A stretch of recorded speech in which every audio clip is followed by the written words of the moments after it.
Hey guys, imagine waking up one morning to discover that the man tasked with ruling an empire, stretching from London to the furthest mosquito-haunted corners of Canada, is busy talking to an oak tree and declaring it the King of Prussia. Sounds like the setup to a Monty Python sketch, right? Except this one is absolutely terrifyingly real, and the punchline lasts for decades. Tonight we're unpacking the royal brain meltdown of George III, a monarch who rock climbed from Enlightenment icon to cautionary tale faster than you can say Porphyria. Strap in, because this tale features bloodletting, public panic, and more medical quackery than a Victorian pharmacy clearance sale. Before you get comfortable, please hit like and subscribe, but only if you truly enjoy what I do. Drop a comment telling me where you're tuning in from and what time it is for you. It's always fascinating to see who's joining us from around the world. Now dim the lights, maybe turn on a fan for that soft background hum, and let's dive together into today's journey. George William Frederick, crowned in 1760 at the tender age of 22, begins our story as a walking PR miracle. He's fluent in science, speaks the King's English without the usual German twang of his Hanover predecessors, and brags about reading every bill Parliament sends him. The London newspapers swoon, caricaturists run out of scathing ink. Even the American colonies grudgingly send polite letters festooned with wax seals and optimism. For a moment, Britannia seems ready to sprout angelic wings, all because the new king actually bothers to bathe and pronounce schedule like a gentleman. But there's a hairline crack in this freshly polished facade, and it's a pulsing just behind George's impeccably powdered wig. The young monarch is wound tighter than a harpsichord string, obsessively methodical, convinced that punctuality is a moral law, and already prone to marathon monologues that leave courtiers blinking like owls at dawn. Early diaries hint at sleepless nights spent pacing Kew Palace corridors, muttering Latin quotations to portraits of dead relatives. It's charming in a dedicated scholar sort of way, until it isn't. Enter Charlotte of Mecklenburg-Strelitz, his new bride and full-time emotional shock absorber. She's handed the unenviable job of smiling serenely while George flips from affectionate puppy to micromanaging thundercloud within the span of a tea service. One minute he's composing pastoral symphonies, the next he's demanding a complete inventory of candle stubs because waste is ungodly. Court gossip mills whirl. Is this admirable thrift or early evidence that His Majesty's mental gears are grinding without oil? By the late 1760s, the king's quirks evolve from charming footnotes to ominous headlines. He begins delivering parliamentary speeches that drag on for hours, looping back on themselves like drunken serpents. His handwriting stretches tall and frantic across pages, each sentence a runaway carriage.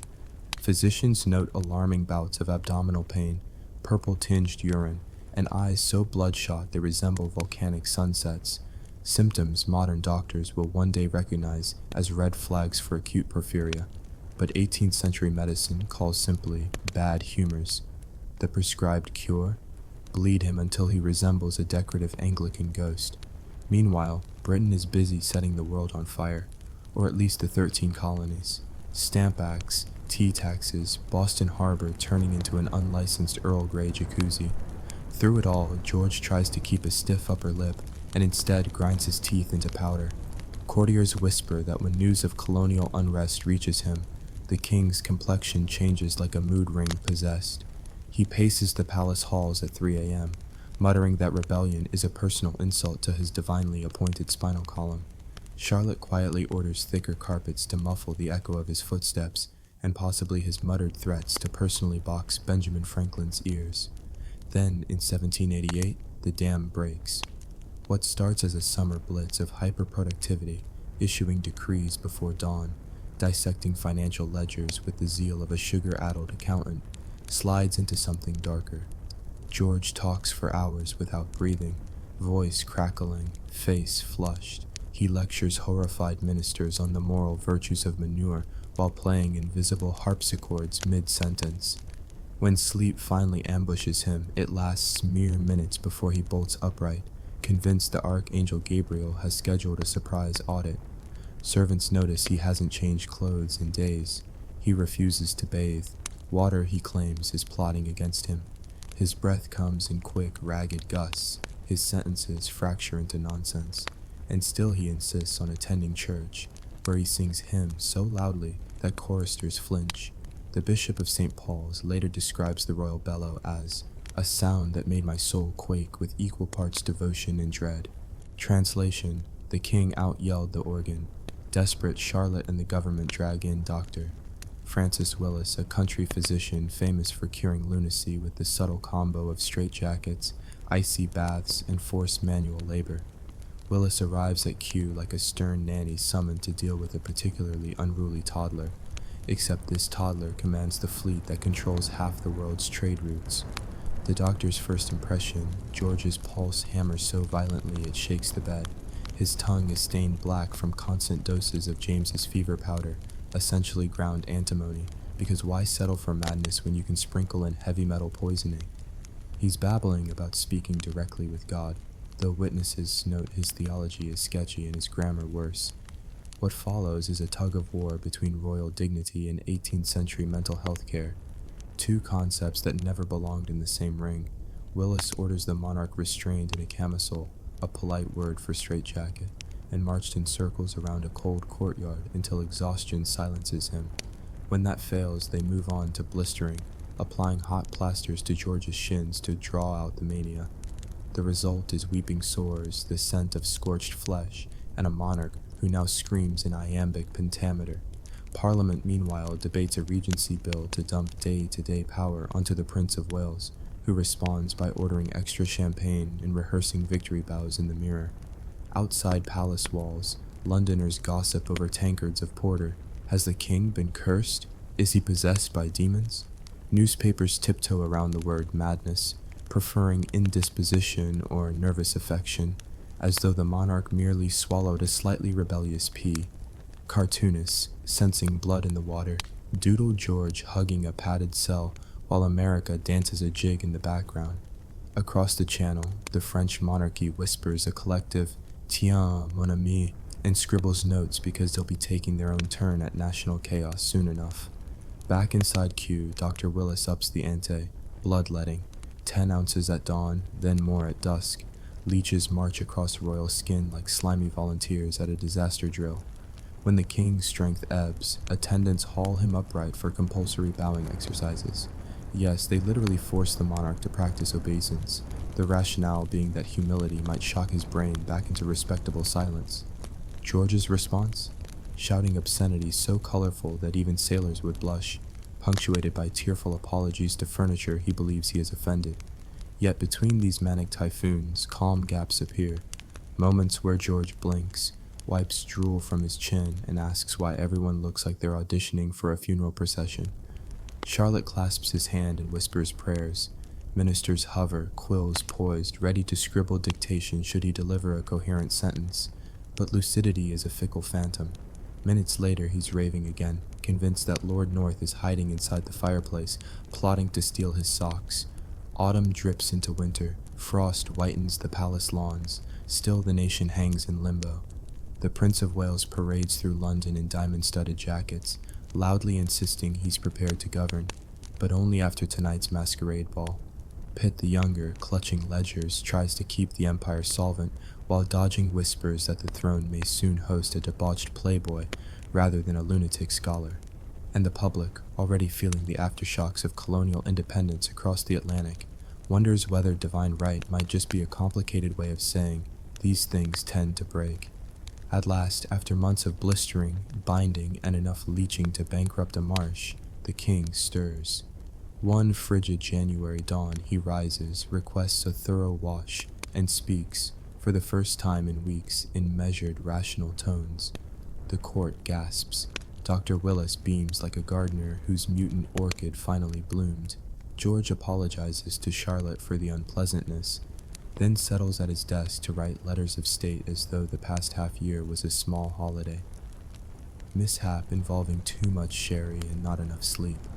But beneath the relieved applause of Parliament, a cold truth curls like wood smoke. Whatever storm battered George's mind has not vanished. It simply retreated to a dark corner, sharpening its claws. For now, the king is back, chastened, paler but painfully aware that his crown sits on the crumbling ledge of his own sanity, and somewhere in the shadows of Windsor, fate patiently counts down to the next strike. George III's miraculous recovery in early 1789 sparked national relief so massive that people genuinely threw balls in the street. Parliament threw a banquet. The newspapers praised his divinely inspired endurance. Even his son, the Prince of Wales, who had spent the past few months measuring the curtains in anticipation of a regency, smiled through his teeth and muttered something about how lovely it is to have father back. But here's the thing, no one really wanted to say out loud, George wasn't better. Not entirely. He was lucid, functional, and in 18th century England, that was close enough to send the doctors packing and get the orchestra tuning up for another royal procession. What followed was a peculiar kind of political theater. George, still recovering from months of violent hallucinations, was now required to perform his sanity like an actor returning to stage after being stabbed in Act Wurzeln. He appeared at state openings, cut ceremonial ribbons, and smiled until his cheeks twitched. Ministers clapped, courtiers sighed in relief. The general public, eager to believe their monarch wasn't 2 steps from wrestling his bedpost again, applauded him like a war hero. And for a while, it worked. The 1790s rolled in with powdered wigs and revolution in the air. Across the channel, France had cracked open like a rotten egg and spilled royal blood across the cobblestones. George, watching with alarm from Windsor, tightened his grip on Britain's increasingly nervous parliament. He supported Pitt the Younger's crackdowns on radical pamphlets and proto-democrats. He insisted on loyalty oaths, and when anyone brought up constitutional reform, his eyes narrowed like someone about to swat a mosquito with a cannonball. The king's mental health, meanwhile, hovered in a delicate holding pattern. He'd wake up early, walk through his gardens, and then sometimes disappear into obsessive reading binges that left him muttering about the economy of Iceland. He was prone to sudden bursts of weeping or laughter, and then there were the letters, thousands of them. George became a compulsive writer, sometimes scrawling notes to ministers multiple times a day, each more frantic and detail-obsessed than the last. One unfortunate undersecretary reportedly received 14 letters in one morning about the same matter of naval paint colors. Another was summoned to the palace only to be handed a 17-page monologue on hay pricing in Wiltshire. When asked politely if the king might rest, George responded by lecturing for 45 minutes on the moral superiority of oatcakes. Charlotte, his ever-suffering wife, began quietly unraveling. She loved her husband, but she was now living in a state of permanent emotional triage. Every minor decision, what tea to serve, which portrait to hang, how long to linger in the chapel, was weighed against the possibility it might set off another spiral. She took to sleeping in a separate room. When asked why, she reportedly said, "I fear my presence provokes him." Translation: His Majesty was one misunderstood cravat away from declaring war on the furniture again.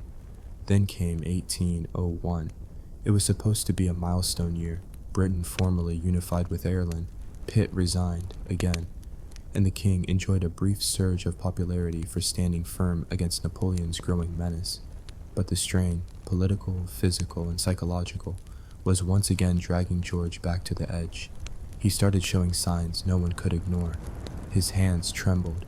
He laughed at inappropriate moments. He mistook chambermaids for long-dead aunts. And then, most tellingly, he started talking to himself, not muttering, conversing. Witnesses claim they saw him gesturing animatedly at portraits, arguing with invisible parliament members, and once saluting a curtain because he thought it was Admiral Nelson. Yet still, no one said the word, not in public, not even in royal documents. The official phrase used was a temporary indisposition, which is roughly the same as describing the Great Fire of London as a minor warming event. This time, the relapse wasn't as catastrophic.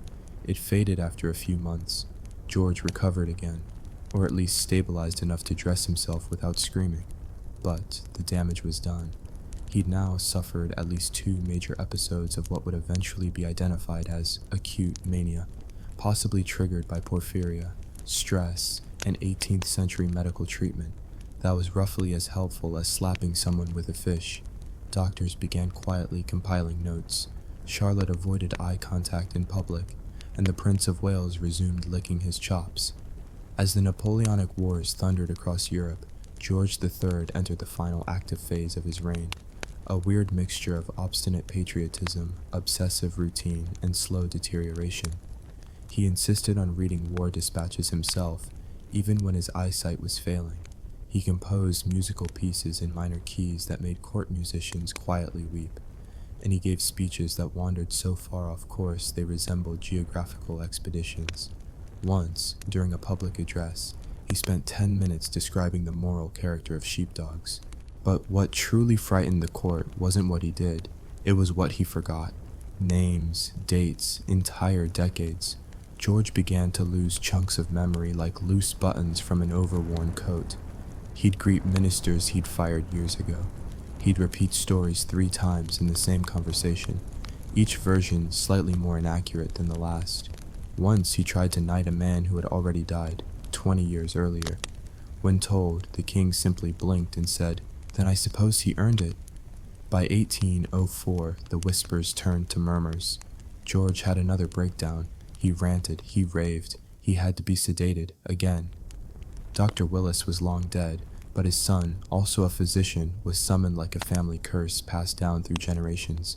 He applied the same therapies, cold rooms, bland food, and deep psychological denial. It worked, again, kind of. George came back, shakier, frailer, but upright. Parliament breathed a collective sigh of please let him last a few more years. But deep beneath Windsor Castle's elegant drapes, the royal mind was eroding like damp plaster. George became hypersensitive to sound. A dropped spoon could send him into a sobbing panic.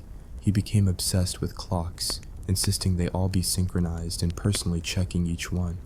His obsession with agricultural detail grew so intense he once demanded that wheat from every royal estate be catalogued by kernel size. Then, in 1807, came the ultimate humiliation. He began to go blind. Cataracts. Not unexpected for a man in his 60s, but devastating for someone already clinging to reality by the frayed tassels of royal routine. George stopped walking in the gardens. He began mumbling more than speaking, and at night servants reported hearing him singing lullabies to no one. By 1810, the dam finally broke. It wasn't a sharp collapse this time. It was a slow-motion slide into mental quicksand. One day, he was lucid enough to scold his son for gambling. The next, he was insisting he could see angels perched on the ceiling. He mistook his wife for a stranger. He called ministers by the wrong names. He gave orders in languages that no one else could decipher. Possibly German, possibly nonsense, possibly the secret dialect of exhausted monarchs the world over. When Parliament reconvened in late 1810, it was clear to everyone, except perhaps George himself, that the king was no longer capable of rule.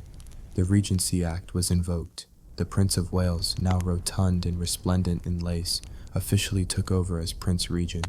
George was set aside, not dethroned, not removed, just quietly placed in the corner of history, like a precious but malfunctioning grandfather clock. He was moved to Windsor Castle, away from the public, away from court, away from the loud ticking of time that no longer seemed to include him, and there he would remain for the next decade, blind, babbling, and broken.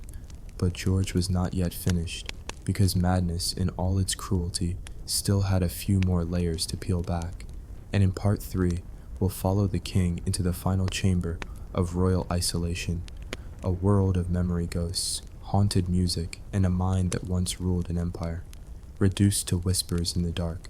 By 1811, King George III was a monarch only in title, a ceremonial relic tucked away behind Windsor's ivy-covered walls. His son, the Prince of Wales, now officially Prince Regent, strutted through London in gold-embroidered waistcoats and scandalous liaisons. Parliament pretended nothing was odd. The public shrugged and went back to complaining about taxes. And George? He disappeared into a private twilight that spanned nearly a decade.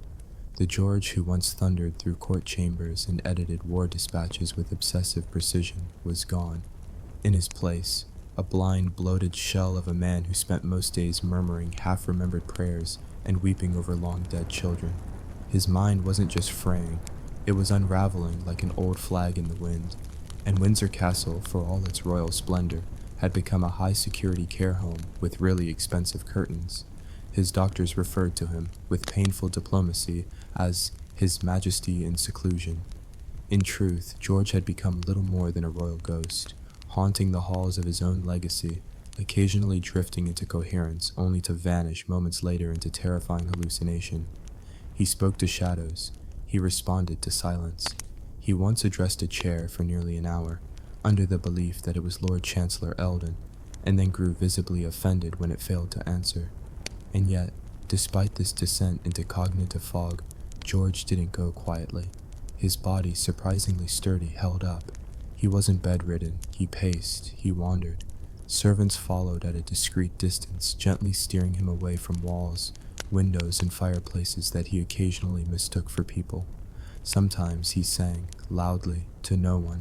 Mostly hymns, but sometimes odd little tunes from his youth, bits of Handel, or nonsense lullabies he seemed to be composing in real time.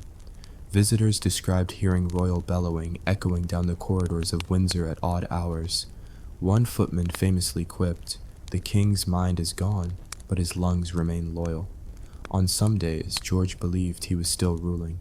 He'd summon ministers who weren't there, draft letters that no one would send, and issue imaginary proclamations about corn prices, naval blockades, and which of his children had been naughty that week.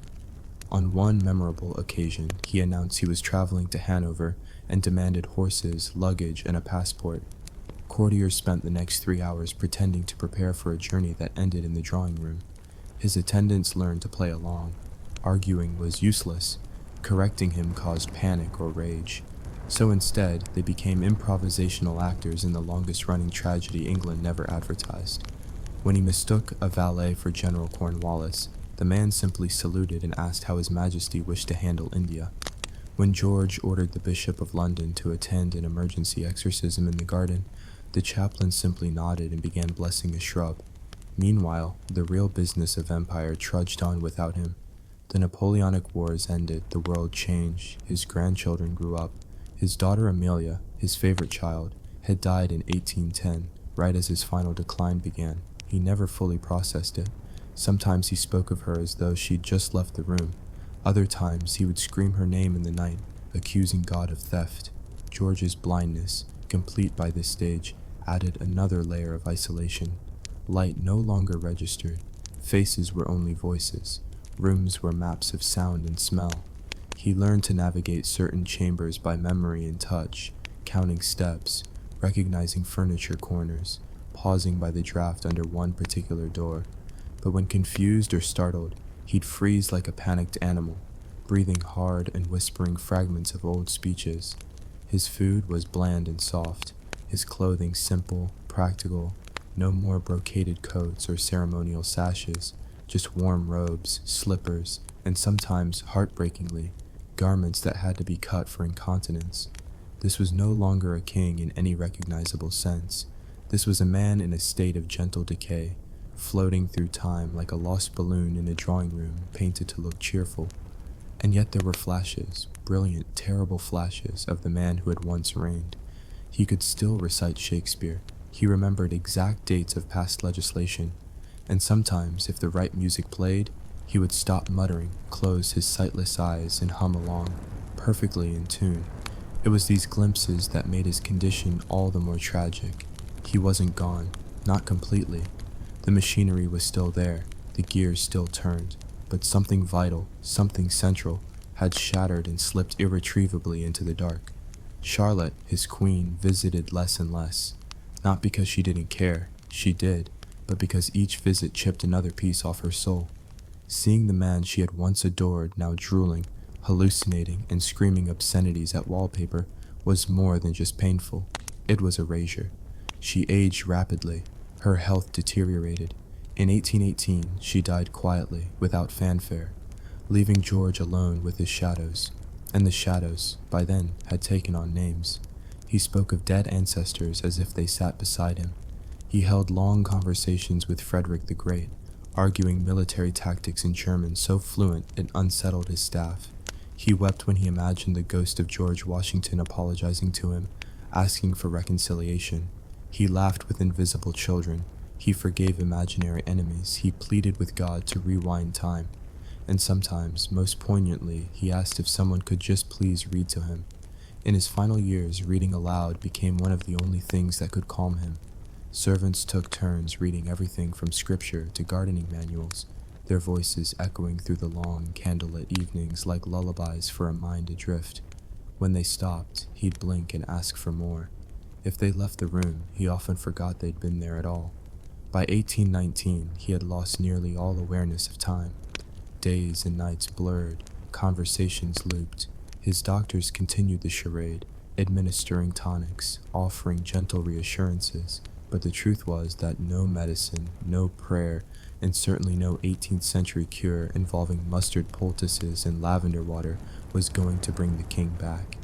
He was for all intents and purposes a sovereign statue. A living relic, visitors to Windsor were discouraged. Only his most trusted attendants remained. They said he had stopped responding to music. He no longer sang, no longer raged, just sat, breathing, waiting. And then, on January 29th, 1820, after nearly 10 years of madness and silence, King George III finally died. There was no dramatic final speech, no thundering revelation, just a breath, and then none. He died blind, he died deaf, he died utterly alone, but in a way, he had been gone for years. Across England, bells tolled. The Prince Regent became King George IV. Newspapers printed solemn tributes. Parliament held a moment of silence. And in the quiet corridors of Windsor, servants cleaned the royal chambers and boxed up the clothes of a man who had once ruled the largest empire on earth, now reduced to dust in memory. And still, no one dared call him mad. Not officially. They called him misunderstood, afflicted, touched by God. But madness was for poets and playwrights, not kings. When King George III finally slipped into death in 1820, there was no dramatic revelation, no sudden burst of clarity, just a quiet ending of a long, winding, and often agonizing descent. The bells rang, the court mourned, the politicians scrambled for new titles, and the world, in its usual fashion, moved on. But George didn't vanish into nothingness. Far from it. His madness left a trail, a legacy, a scar across British history so vivid it still ripples through the monarchy to this day. The first ripple came in the form of his son, now King George IV, a man who had spent the last decade preparing for the crown by drinking heavily, betting opera singers, and avoiding exercise like it owed him money. Where his father had been obsessive, George IV was indulgent. Where George III had feared waste, George IV decorated his palace ceilings with enough gold leaf to bankrupt a small duchy. He was less monarch, more flamboyant peacock with a crown, and yet, deep down, he was terrified of becoming his father. You see, madness in a royal bloodline isn't just a diagnosis, it's a curse, a shadow that hangs over every heir. George IV took to avoiding topics of health altogether. He refused regular medical checkups. He insisted on being addressed only in glowing terms. He once fired a footman for suggesting he take a nap. "Lest you end up like your father, sir." But the damage went deeper. Parliament, having tiptoed for years around a mad king, began quietly rewriting the rules. Future regency acts were clarified. Medical panels, yes, panels, were authorized to investigate the mental fitness of sovereigns. And though no one ever used the word insanity on official royal documents again, everyone kept one nervous eye on the throne, just in case the crown started muttering to curtains again. Even the public began to change. Once, kings had been sacred, divine, untouchable. But George III? He bled, he cried, he screamed at paintings, and no amount of powdered wig or gilded throne could make the memory of that vanish. The illusion of perfect royalty had cracked, and through that crack the first rays of something resembling democracy began to shine. Historians in the decades that followed struggled to define him. Was George III a tyrant, a saint, a tragic figure undone by biology? Some remembered him as the man who lost America, others as the king who never gave up, even when his own mind did. His surviving letters, thousands of them, paint a picture of someone intelligent, passionate, deeply devout, and battling demons no one around him could understand. Modern science, of course, had a field day. The 20th and 21st centuries would re-diagnose the king from the grave. Porphyria, they said, a rare blood disorder, explains the abdominal pain, the purple urine, the hallucinations, a biochemical storm inside a royal brain. Others argue it was bipolar disorder, or acute mania, or a combination of untreated trauma, stress, and 18th century medical abuse masquerading as care. One group of researchers famously analyzed strands of his actual hair and found high levels of arsenic, likely from the very medicine his doctors gave him. In a twist so absurd it could only belong to history, it turns out the cures may have been what killed his mind in the first place. He wasn't just mad, he was poisoned, slowly, repeatedly, by experts, so much for the best minds of the Enlightenment. And yet, here's the uncomfortable truth: madness made George III immortal. Not in the flattering statue on a plinth way, but in the messy, terrifying human way. He wasn't a god. He wasn't even fully in control of his own body by the end. But he survived, through scandal, through war, through bloodletting, blistering again, in several unfortunate conversations with coat racks. He became a symbol, not of power, but of fragility, the very thing monarchies aren't supposed to show. And yet, the British monarchy endured, not because of its divine right, not because of its wealth, but because it adapted. When George III vanished into madness, the monarchy didn't collapse. It bent, it evolved, it learned to delegate, to compartmentalize, to paste on a polite smile while chaos brewed just out of frame. That lesson stayed. Queen Victoria, when faced with her own deep depression after Prince Albert's death, was shielded from accusations of instability with layers of court ritual and careful PR. Edward VIII, when it became clear that his emotional whims might derail the entire government, was politely nudged toward a romantic scandal and exiled in luxury. Even now, every modern monarch is surrounded by doctors, advisors, and press handlers, whose main job is to make sure the crown never ever looks like it's slipping.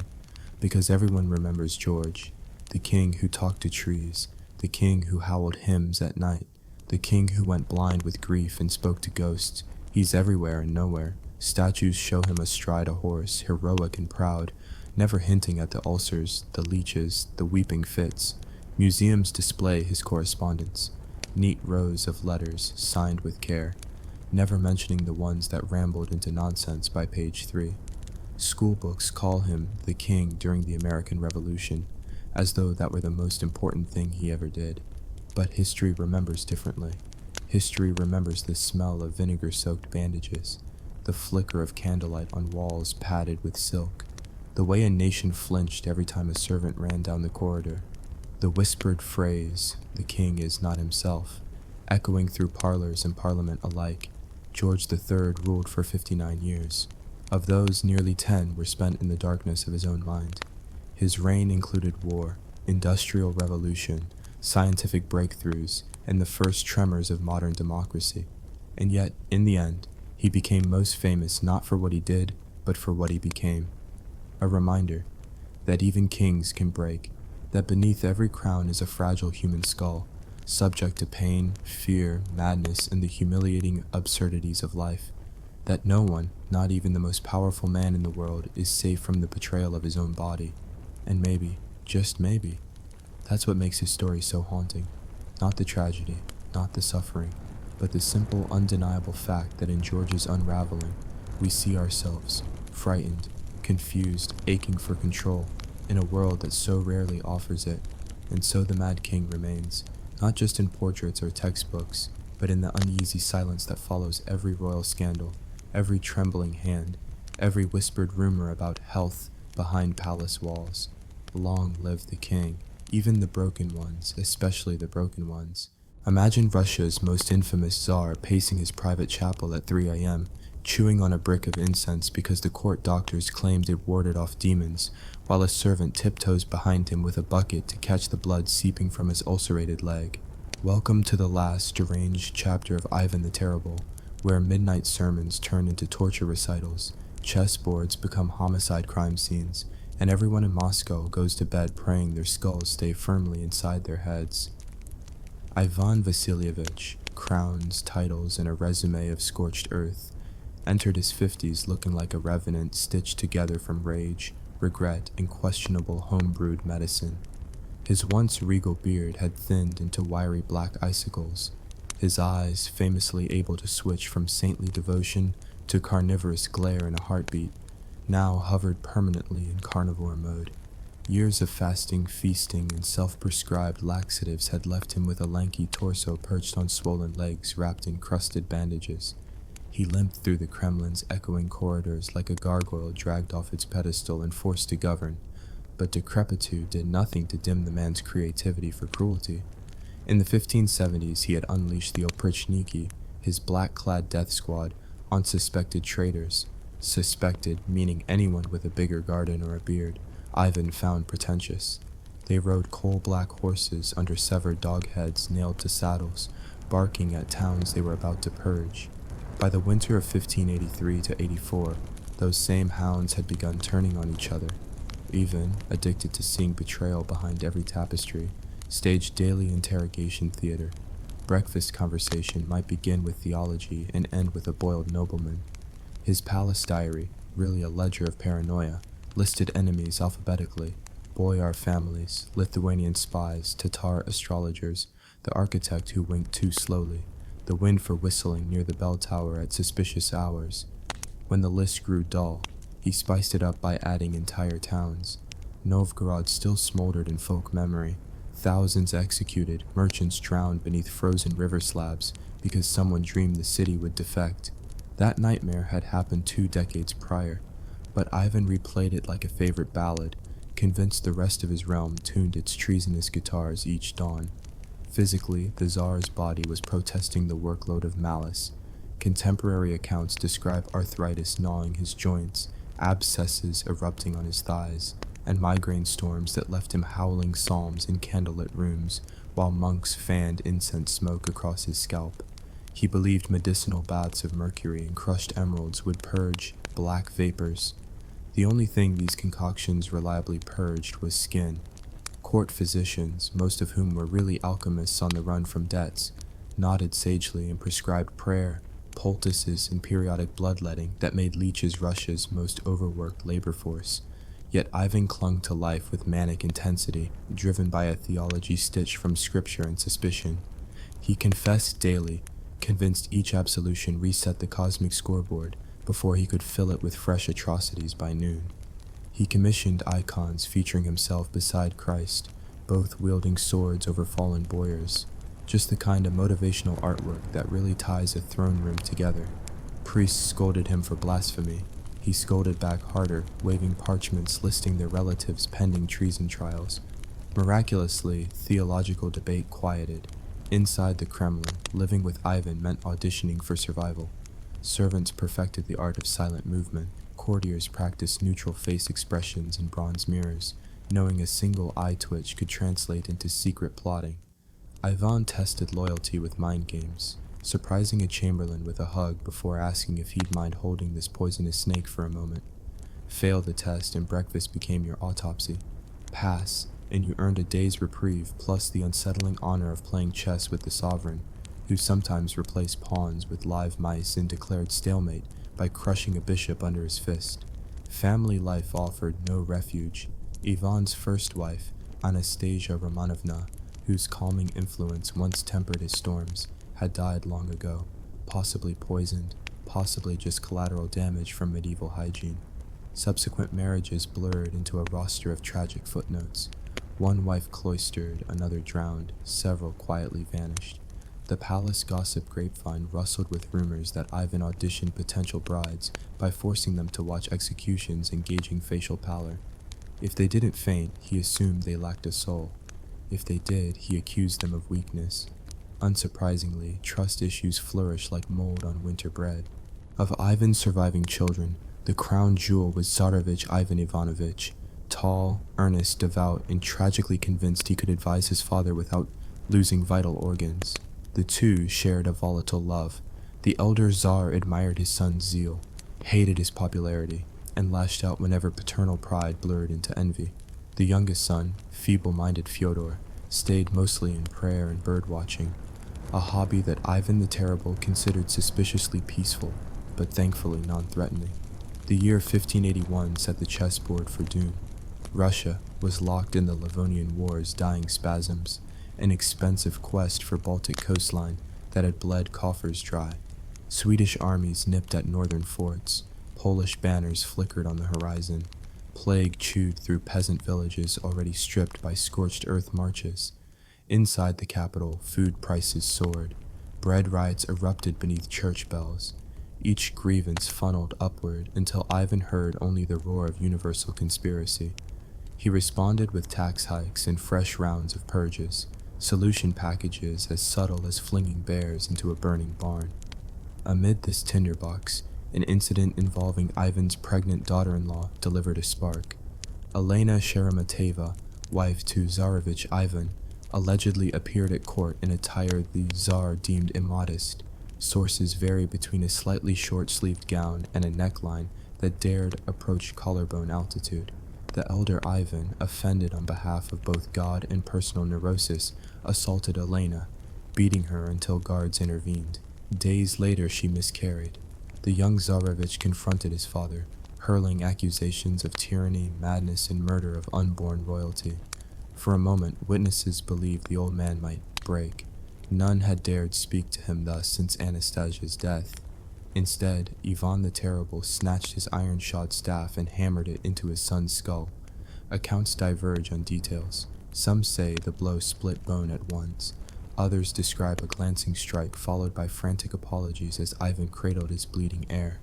Either way, the Tsarevich languished for hours, feverish, eyes flickering like dying candles, while his father wept and screamed prayers to saints he routinely ignored. When the young man died, Russia's future died with him. Even the Oprichniki reportedly lowered their doghead standards in silent horror. After all, you can't purge grief with horseback theatrics. This patricide shattered what remained of Ivan's psychological scaffolding. He cloistered himself for days, emerging only to lash at ministers with spittle-flecked sermons about divine wrath.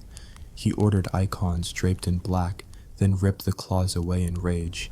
He blamed foreign spies, court physicians, and demons disguised as lamp oil. He contemplated abdication, but could not release the scepter's iron heat. Power and guilt soldered his hands to it. Thus dawned the final 3 years, a slow implosion starring migraines, hallucinations, and desperate alchemical treatments. Ivan demanded relics from across Christendom, bones of obscure martyrs, hairs from St. John's beard, even the true feather of Archangel Gabriel.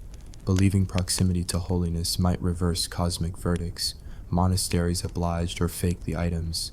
The Tsar kissed reliquaries until his lips bled, yet nightmares persisted. He dreamt of his dead son each night, crowned and wordless, holding a cracked skull like an hourglass dripping sand. Court life revolved around keeping Ivan alive and hopefully pointed at enemies outside Moscow, rather than inside.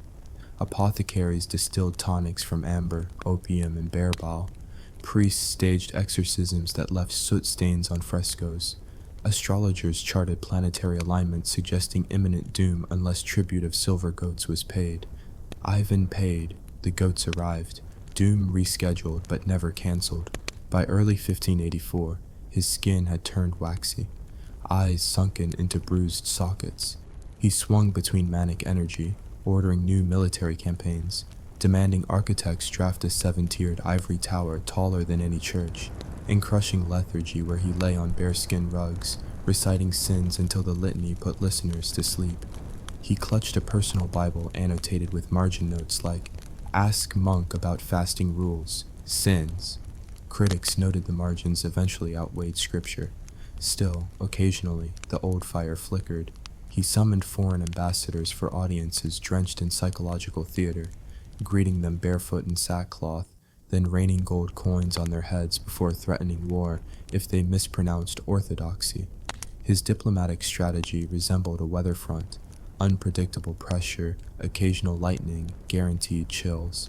And every night, the palace walls echoed with the metallic cough of his staff tapping floors as he limped between prayer corners, haunted both by the son he killed and the enemies he hadn't yet. Our first act ends here, with Moscow wrapped in late winter gloom, its ruler roaming dim corridors like a wounded bear smelling traps. Body failing, conscience fracturing, yet grip on power ironclad, because terror, once installed, is harder to uproot than any dynasty. In part 2, we'll descend deeper. Autopsies disguised as medical checkups, secret councils plotting the impossible, and the chilling afternoon when Ivan sat down to a chess game that would become Russian history's most infamous checkmate, delivered by fate, poison, or perhaps his own murderous karma swinging the staff one final time. Winter loosened its grip on Moscow with the delicacy of a hangman adjusting a noose, and Ivan sensed the thaw not as mercy, but as another conspiracy infiltrating the walls. He greeted February 1584 by ordering every hearth in the Kremlin stoked to furnace heat. If frost couldn't kill him, neither would drafts carrying whispers. The palace smelled of burning pine and paranoia, soot ghosting frescoes until the saints looked like they'd survived a house fire. Physicians, those who hadn't fled, died, or been rebranded as traitors, rotated beside his throne like anxious moons. They probed his swollen joints, studied lesions blooming on his calves, and pronounced euphemisms: divine fatigue, humoral turbulence, excessive zeal of blood. Ivan listened, eyes glittering, tallying which man sounded most useful to blame later. To prove diligence, they suggested a grand diagnostic retreat, a spa day, Russian style, involving scalding steam baths, birch branch flagellation, and an herbal tincture rumored to purge melancholic demons through violent purging of everything else. The Tsar agreed, but only if the session were supervised by monks from Trinity Sergius Monastery. Holy witnesses, he reasoned, would deter quacks from poisoning him, or at least make their sins scandalous enough to backfire. Monks arrived with reliquaries and buckets of juniper water. Steam howled through cedar beams while Ivan sat naked but for an iron cross, skin ashen, ribs protruding like prison bars around a roiling stomach. Throughout the ordeal, he demanded the Jesus prayer chanted in three-part harmony. When the lead monk's voice cracked on the final "Have mercy," Ivan flinched, convinced Satan had slipped a note between syllables. The monk apologized, even ordered his beard shaved as penance. A small price, others lost tongues for poorer performances. By dawn, the retreat had yielded only exhaustion and a hallucinatory vision of Anastasia Romanovna gliding through vapor, whispering that worms were measuring his flesh. Ivan staggered back to his chambers demanding quills, convinced he needed to rewrite his will before parasites finished their survey. Scribal night shift scrambled. He scrawled codices dividing estates among monasteries one moment, revoking them the next. Fyodor received crowns, then goats, then nothing, depending on how loudly church bells tolled outside. Boris Godunov, Fyodor's taciturn brother-in-law, hovered in the doorway, silent ledger to every revision, building a future on erasures. Amid these fever drafts, a clandestine council coalesced. Senior boyars, Godunov among them, convened under the pretext of supervising palace repairs. Their whispered agenda: what to do when Russia's volcano finally collapsed into its crater. Fyodor was mild as boiled cabbage. Real power would orbit whoever seized the regency. Many eyed Godunov's steady composure. Others feared the Romanov cousins gathering sympathy among lesser nobles. All agreed on one point: the realm could not survive another autocrat who conversed with dead sons in hallways. Plans sprouted like mushrooms after storm rain. Some proposed accelerating nature with a discreet draft.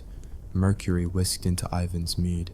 Others preferred containment, isolate him in a gilded hermitage, proclaim Fyodor Tsar in all but name. The bravest suggested honesty, confront Ivan, urge abdication, promise prayers for his soul. That motion died quicker than a peasant's appeal in an oprichnik courtyard. Ironically, Ivan himself ordered the first real autopsy while alive, a medical inquest into his own organs, to be performed through astrology and holy relic dowsing. He summoned a Polish Jesuit reputed to diagnose illness by candle shadow readings. The Jesuit, sensing a one-way trip, claimed the Tsar's liver pulsed with saintly fire, but was oppressed by earthly vapors emitted by treacherous masonry. Ivan ordered every stone floor in his apartments ripped up overnight. Drafts multiplied. The cough that followed rattled deep, spattering the icon candles with bloody mist. The Jesuit vanished within the week. Rumor claimed he boarded a sled eastward, bound for the prison monastery Ivan jokingly called Siberia's waiting room. Evenings grew louder. From his tower, Muscovites heard sudden shouts, then hymn fragments, then furniture splintering. One night, a servant sprinted across the inner yard, carrying a severed falcon's head on a platter, gift for a steward, who had remarked that the royal birds molted early, clearly a coded insult about the Tsar's thinning hair. The steward accepted with a bow tight enough to crack ribs, then vomited behind a snowbank. Survival in late Ivan court demanded stomach lining thicker than ice on the Volga. Amid this operatic dread, nostalgia slipped through cracks. Ivan summoned his personal jeweler to polish a sapphire ring Anastasia once gave him. He stared at the stone, claiming he saw Constantinople's domes inside. The conquest he'd fantasized about before wars and widowing hardened him. He wept, then laughed, then hurled the ring at a map, swearing he'd march south come spring. Generals nodded, knowing the armies were barefoot, the treasury mortgaged to pawn shops in Lubeck, and the Tsar could barely mount a horse without screaming. March arrived with sleet like broken glass. Ivan's pain concentrated in his spine. He paced hunched, staff clicking, every step a verdict on the floorboards. To distract himself, he revived his passion for chess, demanding opponents at all hours. Losing to him previously meant ridicule. Now it risked execution for treasonous choreography. Winning was worse. Boyars mastered the art of almost winning, build a clever attack, then misplace a queen, feigning embarrassment while Ivan chortled victoriously. Only Nikita Romanovich, an uncle of the late Tsarevich's widow, dared steady play. Ivan respected courage for half a match before overturning the board in rage that courage reminded him of his dead son. Still, chess became ritual. On 18 March 1584, Ivan commanded a game in the bathhouse antechamber, warmer for his aching joints. He entered wrapped in sable, sat before the ebony board, and motioned for the young Prince Bogdan Belsky to face him. Attendants noted an unusual quiet. Ivan's breathing sounded wet, yet his eyes burned with the clarity of impending climax, like a candle right before guttering. Mid-game he paused, fingers drifting over a rook, then pressed both hands to his chest. Witnesses heard a single word. Accounts differ. God, son, or simply a guttural moan as blood hammered temples unforgivingly. He slumped. Belsky leapt forward. Guards followed. The Tsar's head lolled, beard darkened with saliva. A physician arrived, brandishing vinegar and needles. Ivan convulsed once, twice, expelled a gasp so long it seemed to drag the room's heat with it, then sagged sideways. The heavy staff clattered, carving a crack in the tiled floor. Pieces toppled. The Black King rolled beneath benches, coming to rest beside a discarded sandal. Panic ricocheted. Some shouted for holy icons, others for more physicians. One sensible soul locked the doors, fearing rumors outrunning fact. Belsky checked pulse, found none, and crossed himself. Yet protocol required certainty. They laid the body on a plank, stripped off robes, and inspected for witch marks or assassin's punctures. None appeared, only mottled skin, distended veins, and a pustular ulcer on the thigh weeping yellow. They pressed leeches, hoping a miracle of circulation. Nothing. Outside, church bells rang vespers. Inside, the living cupped ears expecting thunder, meteors, some cosmic acknowledgement that Russia's nightmare had ended. Only the cold drip of bathhouse eaves replied. News traveled on boot leather and trembling lips. Boyars gathered again, now less clandestine. Some advocated immediate coronation for Fyodor to prevent power grabs. Others checked on the royal treasury, discovering half the silver replaced by promissory notes to German arms dealers. Godunov quietly took control of palace gates, posting archers who answered solely to him.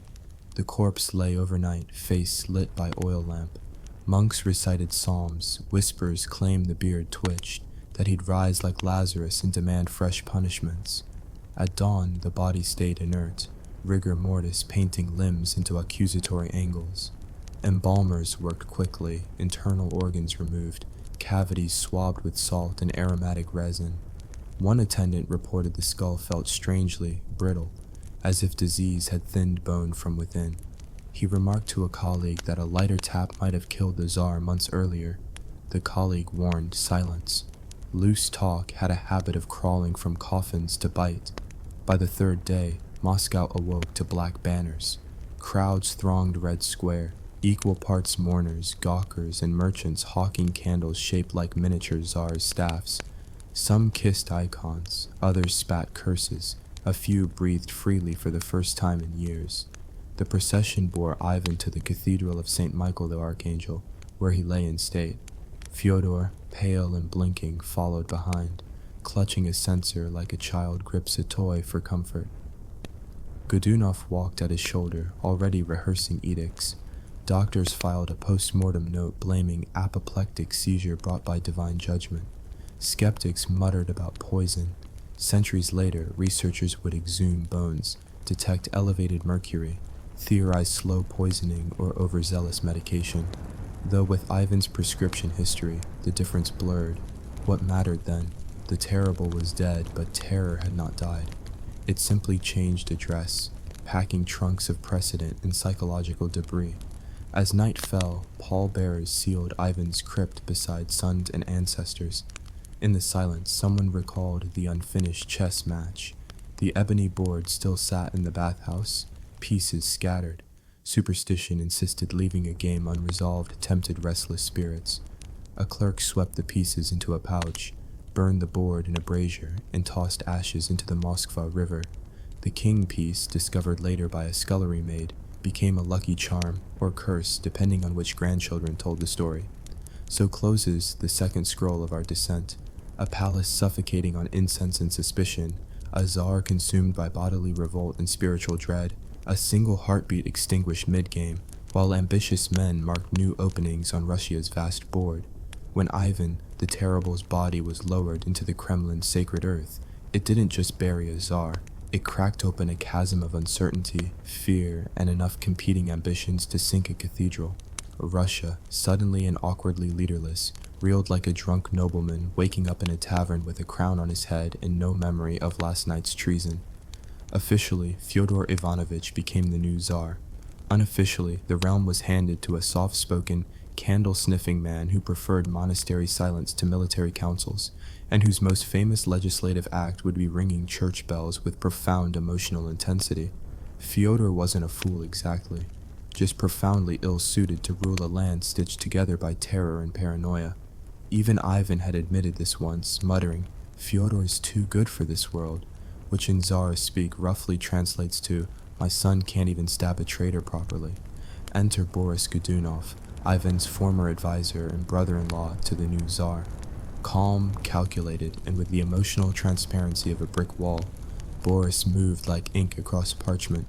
Slow, smooth, permanent. He organized the funeral, swore fealty to Fyodor, consoled grieving courtiers, and quietly made sure the palace guards now took their lunch orders from him. The Kremlin's political chessboard reset itself with every candlelit supper. Loyalists clung to tradition, still invoking Ivan's name like a ghost that might knock over the soup tureen if disrespected. Opportunists eyed Godunov with reverence normally reserved for saints or powerful creditors. Meanwhile, rumors about Ivan's death exploded like spring thunder. Poison in his kvass, a cursed relic beneath his pillow, a fatal misstep by one of his alchemists, or even divine wrath at the murder of his son years earlier. No one believed the official cause of death, because in Russia, natural deaths are considered unnatural unless proven otherwise, preferably with a scapegoat. To that end, physicians were questioned, servants were threatened, and apothecaries had their shelves rummaged for suspicious elixirs.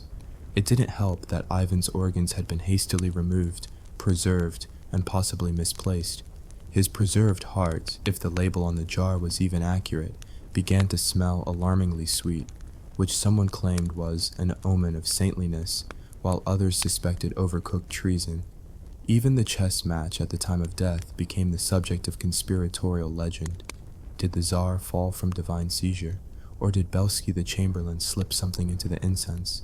Was the game rigged by fate itself? Some swore they saw Ivan smile mid-collapse. Others insisted he cursed the Romanovs with his dying breath. In taverns, stories began circulating that the king piece had never been found, and that it held the soul of the Tsar, waiting for vengeance, preferably in a storm cloud or wild bear. And then there were the dreams. Monks began claiming Ivan appeared to them in visions. Some said he begged for forgiveness, others that he demanded statues, vengeance, or dinner. One nun claimed he hovered over her cot screaming, "Finish the chess game!"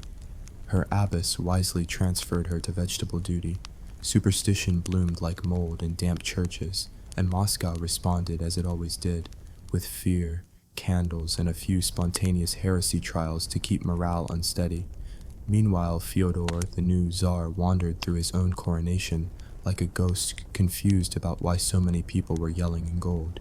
His crown, reforged slightly smaller to better fit his shy, sloping brow, glittered atop a face that looked more likely to pray for a miracle than decree one. Every time he opened his mouth in council meetings, Godunov answered for him, which suited everyone just fine. Godunov, of course, didn't declare himself ruler. That would have been vulgar. Instead, he governed through whispers, paper, and proximity, signing decrees on the Tsar's behalf, appointing ministers, controlling the treasury, and managing the most important task of all, the royal narrative. Because Ivan's legacy was dangerous, let it stand unchallenged, and you risked another fanatic with a god complex rising from the peasantry, discredit it entirely, and you alienated the nobility who owed their estates to Ivan's paranoia. So Boris did what all smart rulers do with a mess. He curated it. Chronicles were rewritten to highlight Ivan's religious devotion, his unshakable justice, his occasional tears over innocent lives accidentally crushed beneath his reforms. The Tsar's worst atrocities became disciplinary episodes, his worst tortures reframed as ritual purification. In one widely copied manuscript, Ivan was depicted ascending a ladder to heaven, greeted by saints, his sins already forgiven thanks to an elaborate repentance schedule he definitely did not follow in real life. Another manuscript claimed the Tsar wept for Novgorod's dead for 7 straight days, neglecting to mention he ordered most of them drowned, burned, or buried alive. This repackaging worked surprisingly well, especially among rural priests and nobles who found comfort in strong, monstrous fathers. After all, Ivan had protected the Orthodox Church from foreign influence by killing anyone who looked too Polish, defended Russia's borders by starting endless wars, and remained celibate between wives, mostly because he murdered or exiled the ones he didn't like. And now he was dead, conveniently silent and wonderfully useful. But while historians and bureaucrats played God with parchment, the people remembered Ivan differently. In Moscow, tales of his temper endured like folklore. Mothers warned children, misbehave, and Ivan would crawl from his crypt, staff in hand, muttering psalms backwards. In villages, candles were lit not just for the Tsar's soul, but in self-defense, lest his ghost returned with accusations about unpaid taxes or too much Polish embroidery. Even the oprichniki, or what remained of them, tried a public rebrand. No longer agents of terror, they now styled themselves as the Tsarian Honor Guard, offering security and religious-themed theater performances where they portrayed themselves repenting for past sins. It didn't fool anyone. People still avoided black-cloaked horsemen the way you avoid snakes in confessionals. Back in the Kremlin, the political air grew thick. Fyodor, still Tsar in title, took longer and longer to leave chapel, praying from sunrise to vespers and occasionally trying to talk to icons. Boris Godunov took on more official roles, now frequently addressed as our Lord's right hand, or the steady flame beneath the crown, titles Ivan would have executed someone for using. Godunov wasn't paranoid like Ivan, but he understood power's fragility. He began planting spies among the boyars, married relatives into rival families, and distributed church donations with surgical generosity. His portrait began appearing in noble halls, always slightly behind Fyodor's, as though leaning forward patiently. And in one particularly ambitious mosaic, Boris was depicted as a hand holding up a torch, while Fyodor was the torch, warm, beautiful, and utterly dependent. Still, the greatest ghost in the Kremlin wasn't Ivan himself. It was his legacy of violence. Every reform, every council meeting, every tax hike came with the unspoken dread. What if someone else decides they're the new terrible? Could they kill enough to be believed? Could they cry during executions? Did they have the stomach for surviving their own paranoia? This is the terrible inheritance Ivan left, not just an empire, but a user manual for psychological domination. Be feared, be holy, be unpredictable, reward loyalty with terror, distrust your own reflection, and most of all, always finish the chess game. As the months after Ivan's death turned to years, Godunov would rise to near complete control, though not without facing a society haunted by a man who ruled with scripture in one hand and a staff in the other. In part 4, we'll watch that legacy unravel through palace purges, ghost sightings, and a bizarre resurrection involving a man claiming to be Ivan's murdered son returned from the dead. Because if Russia had learned anything from Ivan, it was that horror never really dies. It just changes names, grows a beard, and knocks on your door when you least expect it. In the years following Ivan the Terrible's dramatic bathhouse-induced exit from the land of the living, Russia didn't so much step into a new era as stumble blindly into a haunted corridor filled with whispers, imposters, and enough posthumous paranoia to animate 100 cautionary tales. Fyodor Ivanovich, now Tsar in name but a monk at heart, ruled as one might expect a man raised on incense and iconography to rule, with quiet confusion, spiritual intensity, and all the political effectiveness of a damp candle. By 1585, he spent most of his time in prayer or asleep, or possibly praying in his sleep. Boris Godunov, meanwhile, ruled with growing confidence from behind the veil, like a stage manager pulling every rope while the audience tried desperately to believe the actors were in charge. But Ivan's shadow refused to lift, not when the Kremlin still smelled faintly of scorched incense and vinegar, not when servants swore they heard footsteps in his old corridors at night, and definitely not when a rumor began to circulate from the dusty backroads of Western Russia that a certain prince, one long believed dead, was very much alive. His name, Dmitry Ivanovich, supposedly the youngest son of Ivan the Terrible, a boy who had tragically died in Oglich in 1591 under mysterious circumstances involving a sharp object, a seizure, and the awkward presence of a knife. The official ruling? Accident. The unofficial understanding. Godunov had tidied up a potential claimant. So imagine the national indigestion when, years later, a man appeared in Poland claiming he was Dmitry. He hadn't died, he said. He'd been whisked away, saved by loyalists, raised in secret. Now he was ready to reclaim his throne. Was he the real Dmitry? Almost certainly not. But that didn't stop thousands of peasants, disillusioned nobles, and foreign mercenaries from following him. Because in a land still reeling from Ivan's reign, the possibility, however delusional, of a living link to the past was intoxicating, even if that past was blood-stained and full of hallucinations. This pretender, later known as the first false Dmitry, knew exactly what to say. He painted himself as the anti-Ivan, a return to justice, order, and less random execution. Of course, this didn't stop him from also embracing Ivan's theatrics when convenient. He arrived in towns in gilded sleighs, demanded absolute loyalty, and even carried a replica of Ivan's staff. Somewhere between cosplay and coup, he raised an army and marched on Moscow. In 1605, the unthinkable happened. The false Dmitry became Tsar. For 11 glorious months, he ruled Russia as if performing a parody of every monarch before him. He married a Polish Catholic, outraged the Orthodox faithful, and hosted banquets that made Ivan's mead-drenched feasts look like diet retreats. He tried to modernize the court, reform the laws, and generally act like a man who believed he'd earned the crown. Naturally, this couldn't last. In 1606, he was dragged from the palace, shot, stabbed, and finally blown up, just to be sure.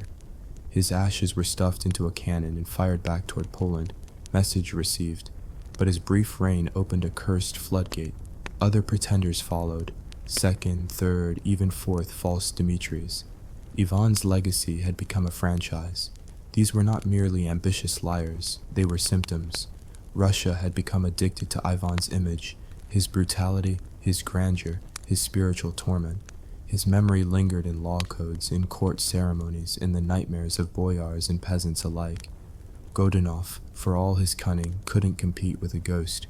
By the time Boris himself died, possibly poisoned, possibly from the stress of keeping a crumbling country stitched together with paranoia and duct tape, the realm was again at war with itself.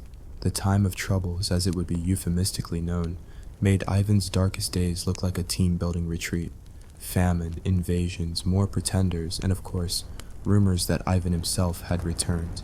Yes, some swore they saw him walking the roads in monk's robes, healing the sick, or judging the corrupt. Because when a society breaks so thoroughly, myth becomes the glue, and myth loves a villain. Ivan, in death, became more powerful than he ever was alive. Chronicles painted him as a necessary evil. Hagiographies popped up. Some monks declared visions of his soul rising, repenting, glowing. Others whispered he had become a saint. The church declined to canonize him, though probably only because the paperwork for a saint of controlled madness didn't exist. Meanwhile, ordinary Russians lived under the thumb of his long shadow. His reforms, terrifying, obsessive, irrational, had created precedents no one dared undo. His version of autocracy, justified by divine right and enforced by violence, became the blueprint for czars to come. Even Peter the Great, centuries later, would study Ivan's writings, grimace slightly, and mutter, maybe fewer executions, but the ambition? Keep that. And so Ivan's final legacy wasn't just one of horror, it was habituation to horror. He had trained a nation to endure pain, to expect betrayal, to flinch and bow with the same motion. His most dangerous gift wasn't the oprichniki or the skulls he shattered. It was the belief that rule through fear was not only effective, but righteous. To this day, Russians remember him with a mixture of awe, dread, and bafflement. Monuments stand in his honor, depicting him clutching a cross in one hand and a scepter in the other, as if to say, "I was ordained and I'll beat you with both." His tomb remains one of the most visited in Moscow. Tourists take photos, locals light candles, no one ever turns their back to it. Ivan the Terrible did not simply die. He became a permanent fixture in the Russian psyche, a cautionary tale too compelling to forget, too dangerous to fully condemn. His final days were gruesome, his reign monstrous. And yet, there's a reason he remains Ivan the Terrible, not Ivan the Forgotten. Because in the chaos he left behind, the horror never really ended. It just slipped into different robes, picked up a new staff, and kept playing the game he started. And somewhere in the corners of old monasteries or echoing down Kremlin hallways, the legend insists you can still hear the faint clatter of a chess piece falling over and over again. Checkmate, perhaps. Or maybe just a reminder. History doesn't let its monsters go quietly. Imagine opening your window at dawn and spotting the most feared man in Europe pacing his garden like an anxious rooster because a British warship keeps mocking him from the horizon. That, my friends, is how empires end and comedy begins. Napoleon Bonaparte, once the meteor that lit up half the continent, has become a sweaty, ex-emperor marooned on a volcanic rock no wider than his own ego. He knows it, you know it, and every sardonic seabird on St. Helena definitely knows it. Stick around, because history is about to show us how to dismantle a legend one humiliating hour at a time. Napoleon's downfall wasn't a single crash. It was a long, wheezing accordion of failure. After Waterloo's mud-splattered embarrassment in June 1815, the man who had redrawn maps with the casual arrogance of a bored cartographer found himself hunted across France like a fox wearing too many medals. Paris fell, Bourbon lilies bloomed again, and suddenly the people who'd once cheered, "Vive l'Empereur!" were rechecking spelling on their "Welcome back, Louis XVIII" banners. Napoleon, swiveling between rage and resignation, fled south to Rochefort, hoping to smuggle himself to America. Picture it, the terror of Europe plotting to reinvent himself as a Corsican barista somewhere near New Orleans. Alas, the Royal Navy loitered like an overzealous hall monitor, and Bonaparte, cornered, gambled on British mercy, a concept roughly as reliable as a Parisian umbrella in a hurricane. On July 15, 1815, he surrendered aboard HMS Bellerophon, presenting himself not as a prisoner but as the guest of the British nation. The British smiled politely, locked the cabin door, and wrote, "Guest," on the paperwork with invisible quotation marks. For a fleeting moment, London buzzed with the gossip of exhibiting Napoleon in the Tower like an exotic, dangerous parakeet. But the cabinet decided that parakeets can escape, and dead parakeets invite martyrdom. They needed somewhere far, damp, and devoid of continental politics. Enter St. Helena, a miserable lump of basalt parked in the South Atlantic, halfway between nothing and nowhere, where the most exciting local news was whether the potatoes had survived the latest storm. Napoleon's arrival on October 15th was less triumphant landing and more luggage mishandling. Rain lashed the decks, and the future Longwood House looked like an unfinished barn ordered off a colonial discount catalog. The island's governor, Sir Hudson Lowe, an officer whose personality could curdle cream, greeted him with the warmth of a damp towel. To Napoleon, it was an insult. To Lull, it was Tuesday. Their mutual loathing would become the world's longest-running passive-aggressive sitcom. Lull insisted on calling him General Bonaparte, a title deliberately stripped of imperial glitter, while Napoleon addressed Lull as little as possible, preferring to rant at the walls about how the English had no sense of style, cuisine, or empire-building technique. Longwood House, perched like a sulking birdcage on a windswept plateau, was drafty, vermin-infested, and forever damp. The roof leaked, the wallpaper peeled, and the floorboards groaned like a chorus of depressed opera singers. Napoleon's first order of business was redecorating, meaning he deployed valet Louis Marchand and butler Cipriani to chase cockroaches with sabers while he dictated memoirs of Austerlitz. Outside, British sentries marked invisible perimeters so meticulously that Napoleon joked one could tell the time by how often they changed guard. He took daily rides within a proscribed circuit called the limits, accompanied by a coterie of loyal followers, General Gourgaud, who alternated between hero worship and sulky jealousy, General Montholin, whose devotion conveniently aligned with his wife's rumored flirtation with the Emperor, and the volcanic island's only celebrity hater, General Bertrand, forever sighing about the weather. Each day, they formed a four-horse French procession under bemused British eyes, a sad parody of the Grande Armée's once thundering reviews. Meals became Napoleon's remaining battlefield. He waged war on boredom with banquets for 8 served to 5, drowning sorrows in Chambertin and legend-polishing anecdotes. English beef? Barbaric. St. Helena wine? Varnish. Yet he devoured everything, taste-testing for political spite if not pleasure.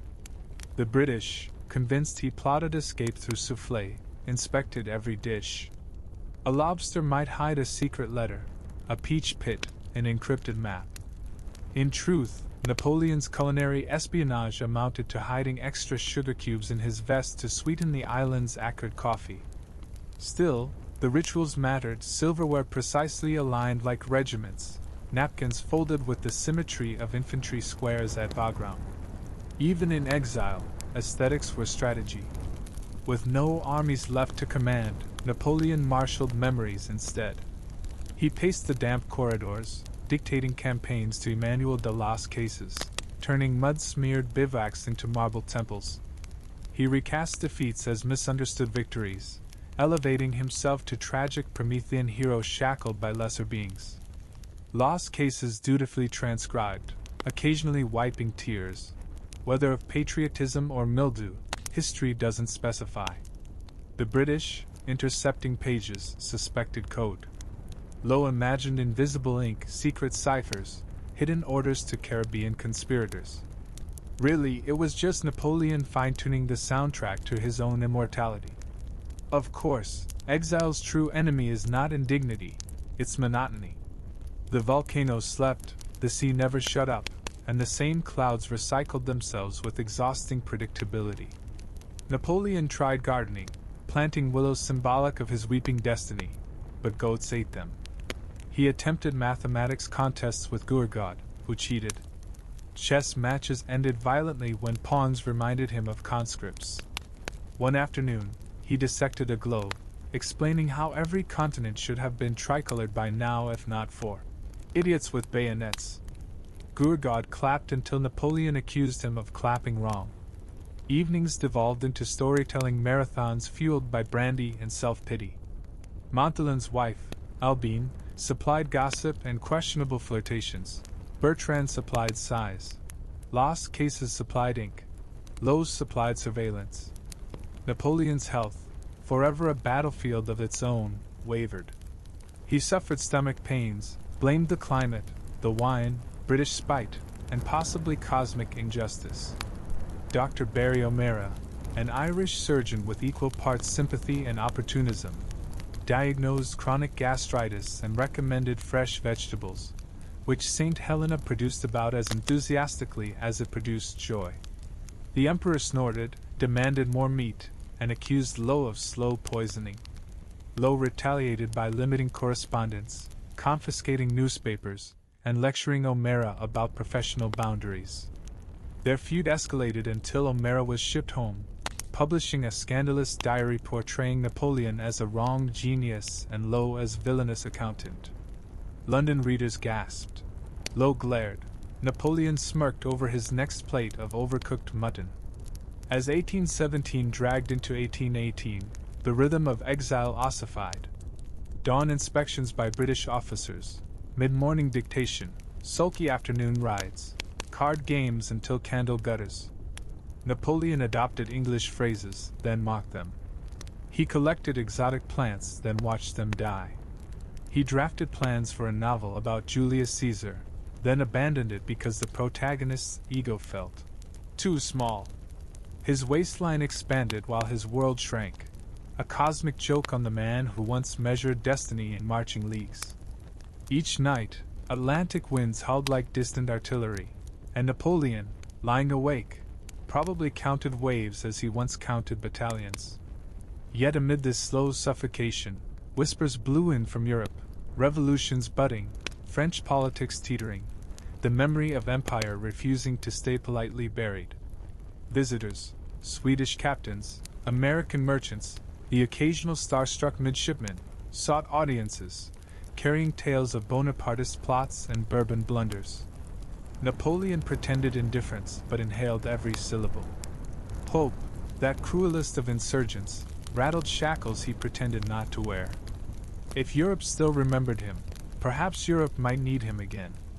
He began exercise regimes, short, breathless marches across the terrace, just in case destiny rang the bell.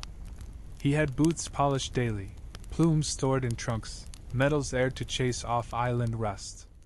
A man may be exiled, but a uniform never forgets its drumbeat. In December 1818, Las Cases was arrested for smuggling letters and expelled. Napoleon's circle tightened like a noose of boredom. Without his chronicler, anecdotes stagnated. The grand myth engine sputtered. He turned to Montholin as news secretary, though Montholin's spelling was a war crime itself. Each miswritten place name felt like losing another flank. Worse, whispers arose that Albine's newborn resembled the emperor suspiciously well.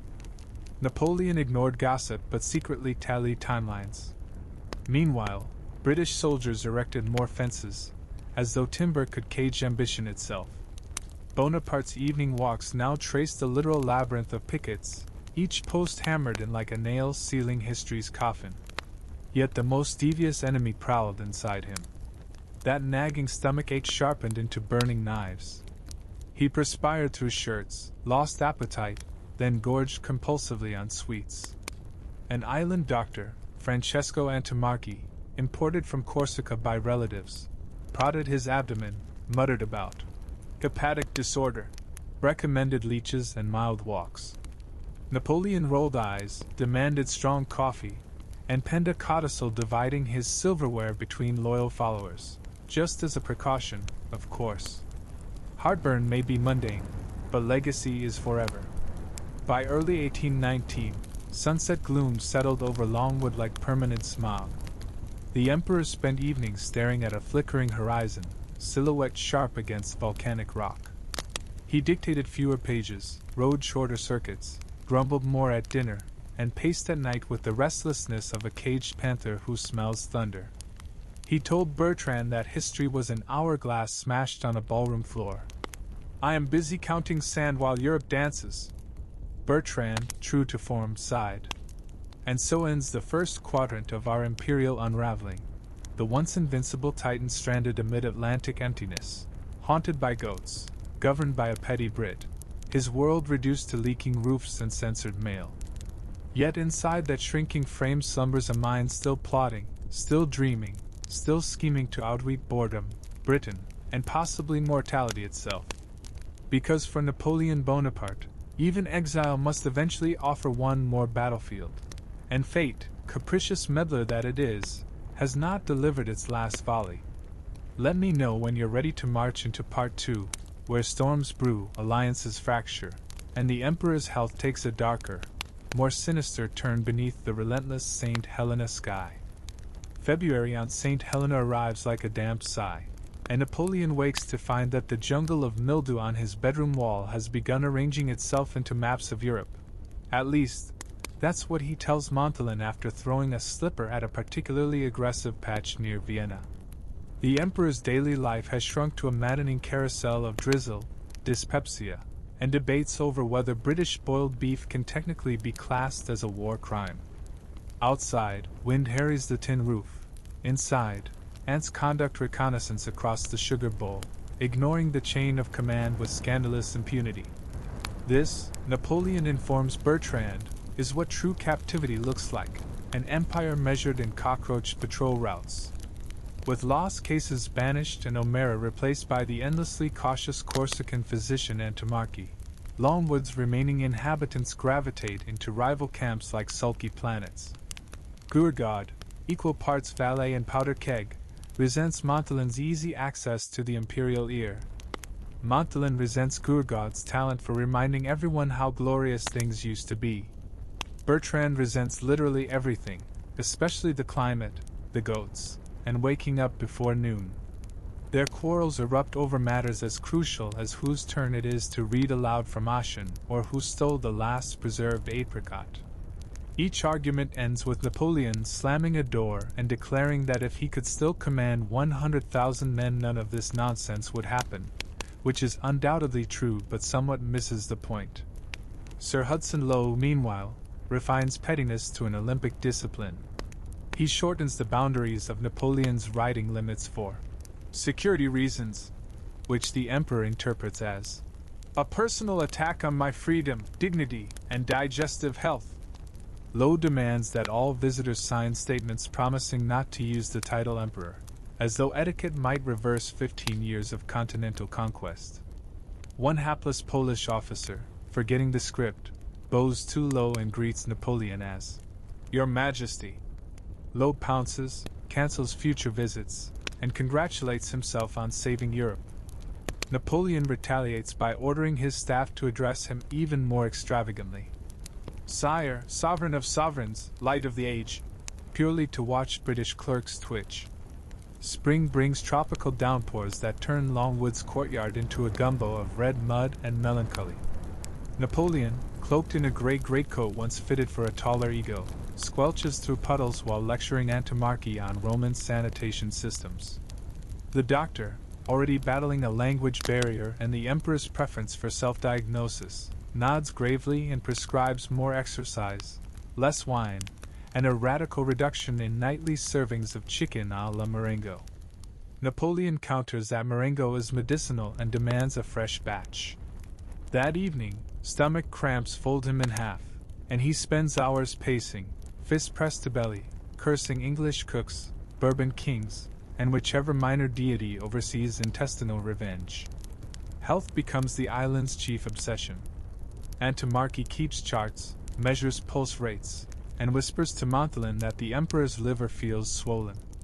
Napoleon insists it is merely the damp weather conspiring with Lowe.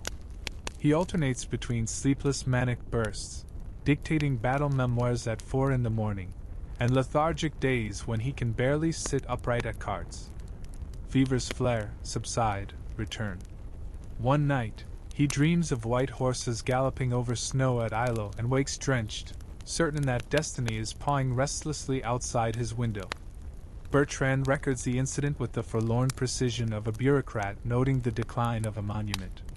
June 1819 marks the grand exit of General Gourgaud, whose jealousy detonates after he discovers Montalon editing a manuscript to give himself extra heroics at Arcole. Words escalate to shouts, shouts to threats. Napoleon attempts arbitration but ends up delivering a withering monologue on the vanity of junior officers. Gourgaud storms off to report alleged British maltreatment, only to be received in London as a curiosity, the sulkiest relic of the fallen empire since Josephine's last hat. His departure shrivels Longwood's social circle to a tense triangle: Napoleon, Montalon, Bertrand, plus Albine, whose flirtations provide gossip oxygen in an atmosphere otherwise thick with mildew. Exile breeds rituals and self-defense.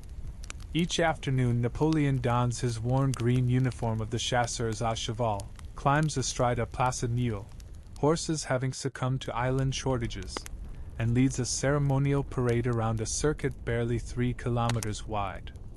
British sentries salute. He ignores them. Children of Jamestown village pause their errands to gape. He doffs a cocked hat with theatrical hauteur. Tourists are forbidden, but sailors on distant heights catch glimpses and report that the ogre looks smaller than legend, perhaps even human.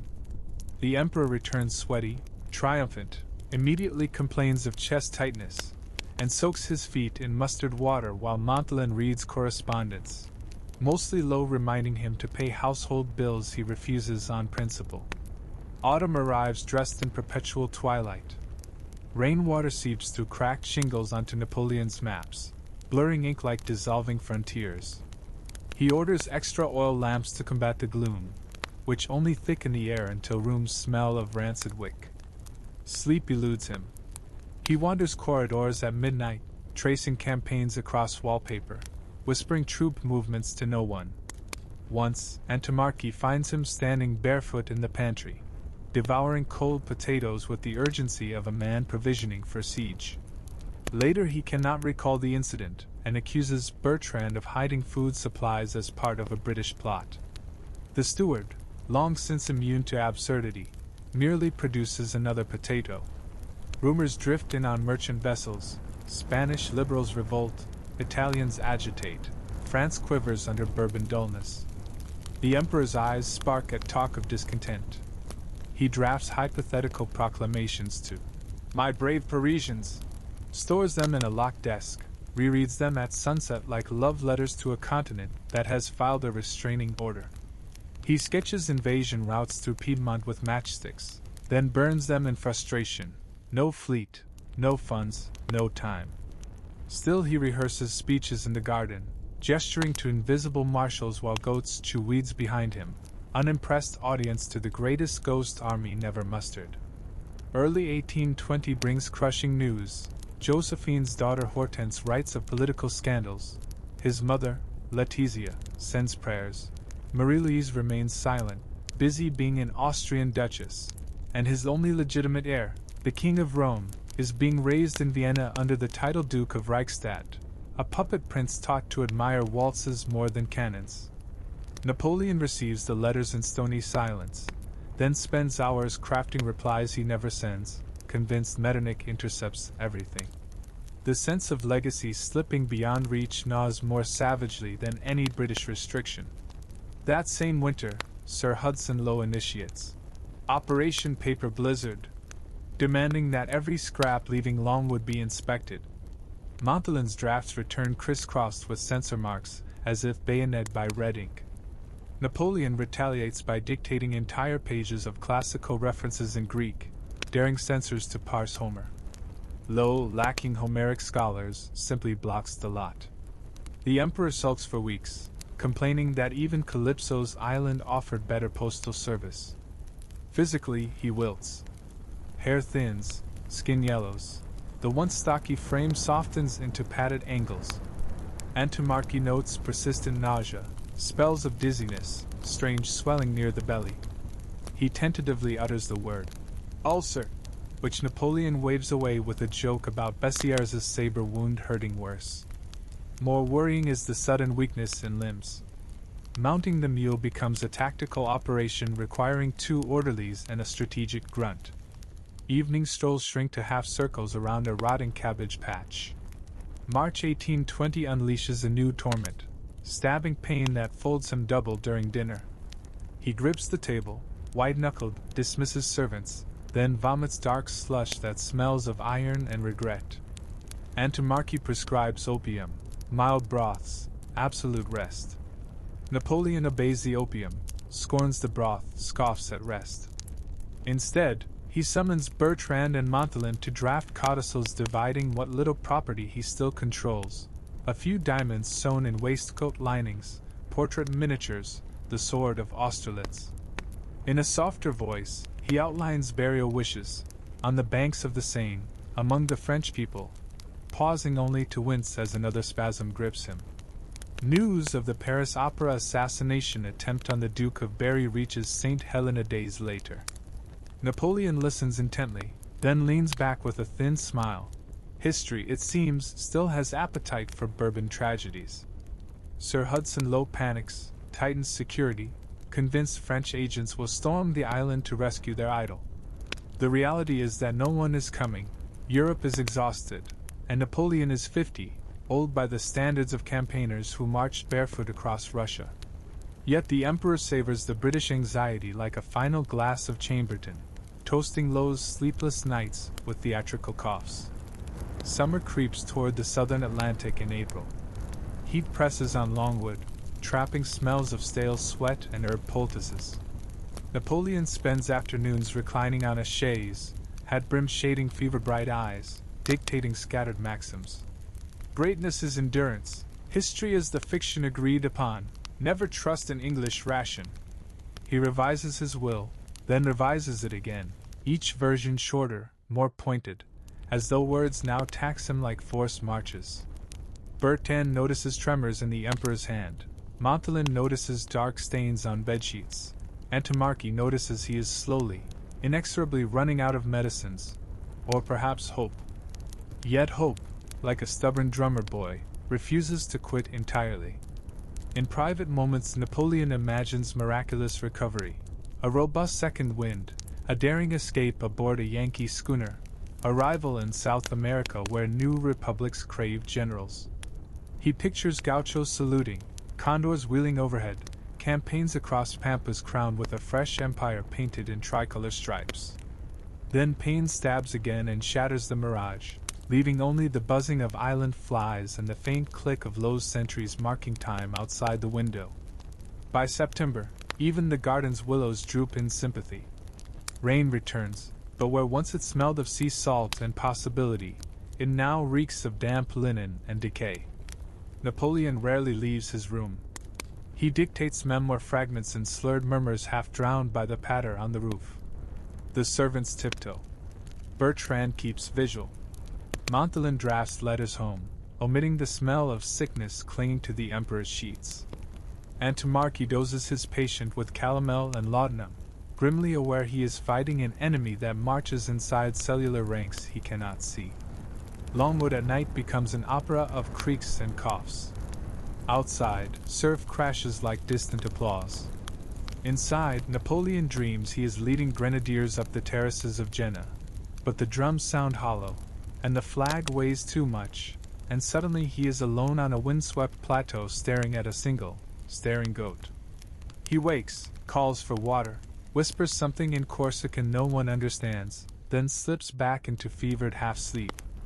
Thus the curtain falls on the second act of Exile, the Emperor's world contracted to one leaky bedroom, his army replaced by 2 exhausted generals and a doctor with dwindling tonics, his battlefield fought inch by inch within his own failing flesh.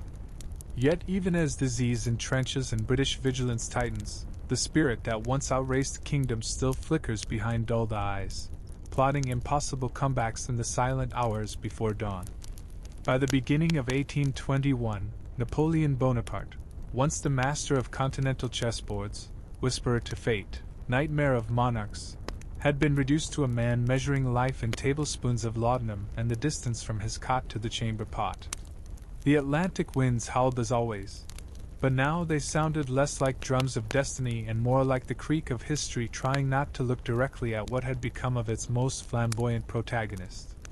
The Emperor's health was in freefall. The pain in his abdomen had mutated from a nuisance into a siege. No longer content to grumble quietly through mealtimes, it now assaulted him day and night, wrenching groans from a man once able to stay calm under artillery fire. Antimarchy was baffled, though he did his best to maintain a performance of medical confidence. His prescription strategy amounted to rotating old favorites, calomel, opium, warm compresses, and hopeful sighing. Napoleon was fading. His face, once burnished with Mediterranean energy, was now grayish, the skin slack as though it had given up trying to hold him together. His hair thinned, hands trembled, and his iconic stance, arms folded, gaze fixed on the middle distance as if daring the future, was now only revived for brief, dramatic moments between coughing fits. But his mind? His mind remained sharp enough to be dangerous. Despite everything, he still played the game. There was always an audience: Bertrand, Montholin, and the rest of his diminished entourage. Some stayed out of loyalty, some out of boredom, and some, if we're being honest, because their return to Europe would mean facing creditors, rivals, and the inconvenient truth that no one cared about their shared glory days anymore. Napoleon used their presence to his advantage, crafting his final performance as only an emperor could. His memoirs continued in bursts. He insisted on elaborate dictations even when his voice broke from fatigue. Every page used myth. He downplayed the retreat from Moscow, glossed over the Spanish quagmire, and painted himself as a misunderstood hero wronged by cowards and kings. He dictated like a man auditioning for Olympus, hoping posterity would take notes and forget the ulcer. Even his death had to be on brand. And yet, beneath the grandeur, cracks widened. There were moments now, unrehearsed, unguarded, when the man behind the myth showed through. One morning in early January, Napoleon asked Bertrand, almost shyly, "Do you think they will remember me in 100 years?" Bertrand, ever the loyal officer, replied with a list of victories and statues. But the question had landed differently this time. It wasn't rhetorical. It was real. Napoleon knew what was coming. He'd read the signs in his body better than monarchy could. He began planning. Not escape. He was too far gone for that now, but legacy. He reviewed his will obsessively. He left generous sums to former comrades and absurdly specific instructions about his funeral. He requested to be buried on the banks of the Seine, among the French people I loved so much. This was both poetic and logistically inconvenient, as the British fully intended to bury him in a lonely St. Helena graveyard watched over by goats and regret. Still, he clung to appearances. Each morning he struggled into his green uniform coat, the same style worn at Austerlitz, and had his boots polished to a military shine. He didn't have the strength to walk across the room, but if death wanted to find him, it would find him dressed for campaign. The British remained suspicious until the very end. Sir Hudson Lowe, governor, nemesis, bureaucratic mosquito, continued to enforce the petty rituals of confinement as if expecting Napoleon to leap from his deathbed and commandeer a rowboat to Brazil. Letters were censored, visits denied, rumors tracked. The more Napoleon wasted away, the more Lowe feared he'd pull off one last escape, possibly by turning into mist and riding a sea breeze to Corsica. Napoleon found Lowe's obsession flattering in a pathetic sort of way. "They fear my corpse will lead an uprising," he muttered once. "Perhaps it will." February blurred into March. Napoleon's appetite collapsed. Meals became symbolic, taken with a grimace and pushed away after a few forced bites. He could no longer sit at the table. His body bloated in places and shrank in others. Bed sores appeared. His legs, once galloping across battlefields, stiffened into immovable stumps. He began hallucinating, seeing old comrades in the corners of his room. On bad nights, he mumbled orders to phantom regiments, or addressed letters to dead generals. On worse nights, he called out for his son. Ah, the son. The King of Rome, Napoleon's only legitimate child, raised in Vienna as the Duke of Reichstadt.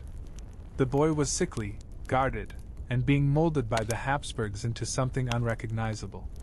Napoleon had never truly known him, barely spent time with him, in fact, but in exile the boy became mythic, the phoenix meant to rise from imperial ashes.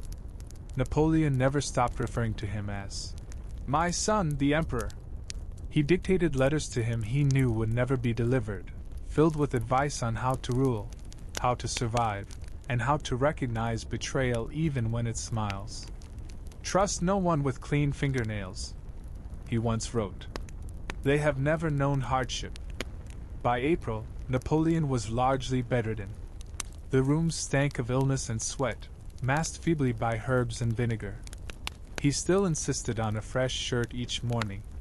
His final battlefield was now ceremonial, arranging pillows to mimic the throne he no longer had, maintaining courtly rituals as if the walls hadn't started closing in. Visitors were few.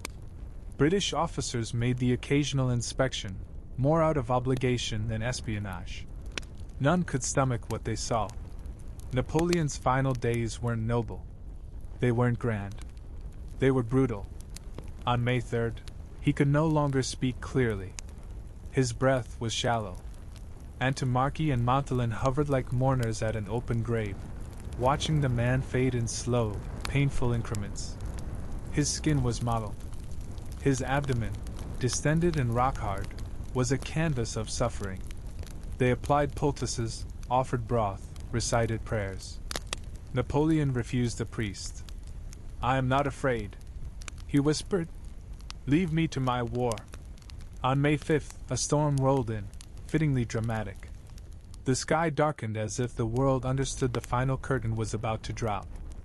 Napoleon lay beneath a faded green cloak, his hand resting weakly on his chest.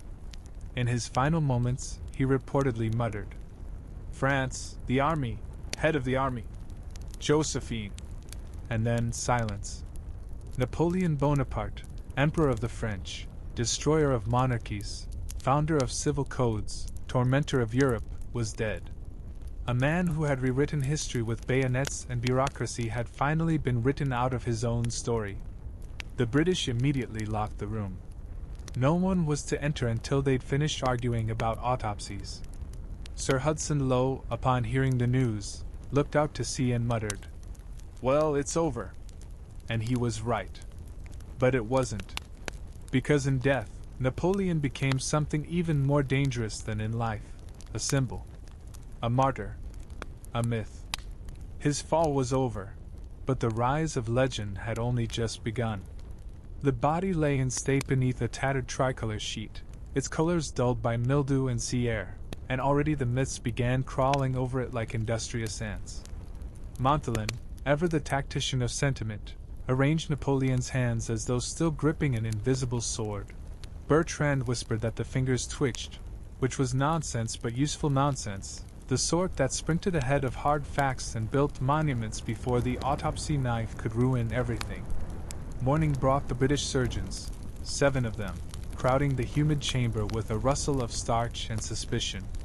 They came armed with scalpels, notebooks, and the unspoken fear that if they blinked, the corpse might sit up and demand another continent. Monarchy, determined to defend what dignity remained, insisted on presiding. The autopsy unfolded like a covert military operation. Layers of flesh parted, charts sketched, Latin murmured. They found the stomach a ruined crater, a cancerous ulcer big enough, one wrote, to swallow a billiard ball. No poison, no exotic plot, just nature polishing off what Waterloo started. Lowe demanded multiple copies of the report, terrified France would accuse Britain of foul play. The surgeons dutifully produced them, each proclamation of gastric carcinoma stamped with official seals.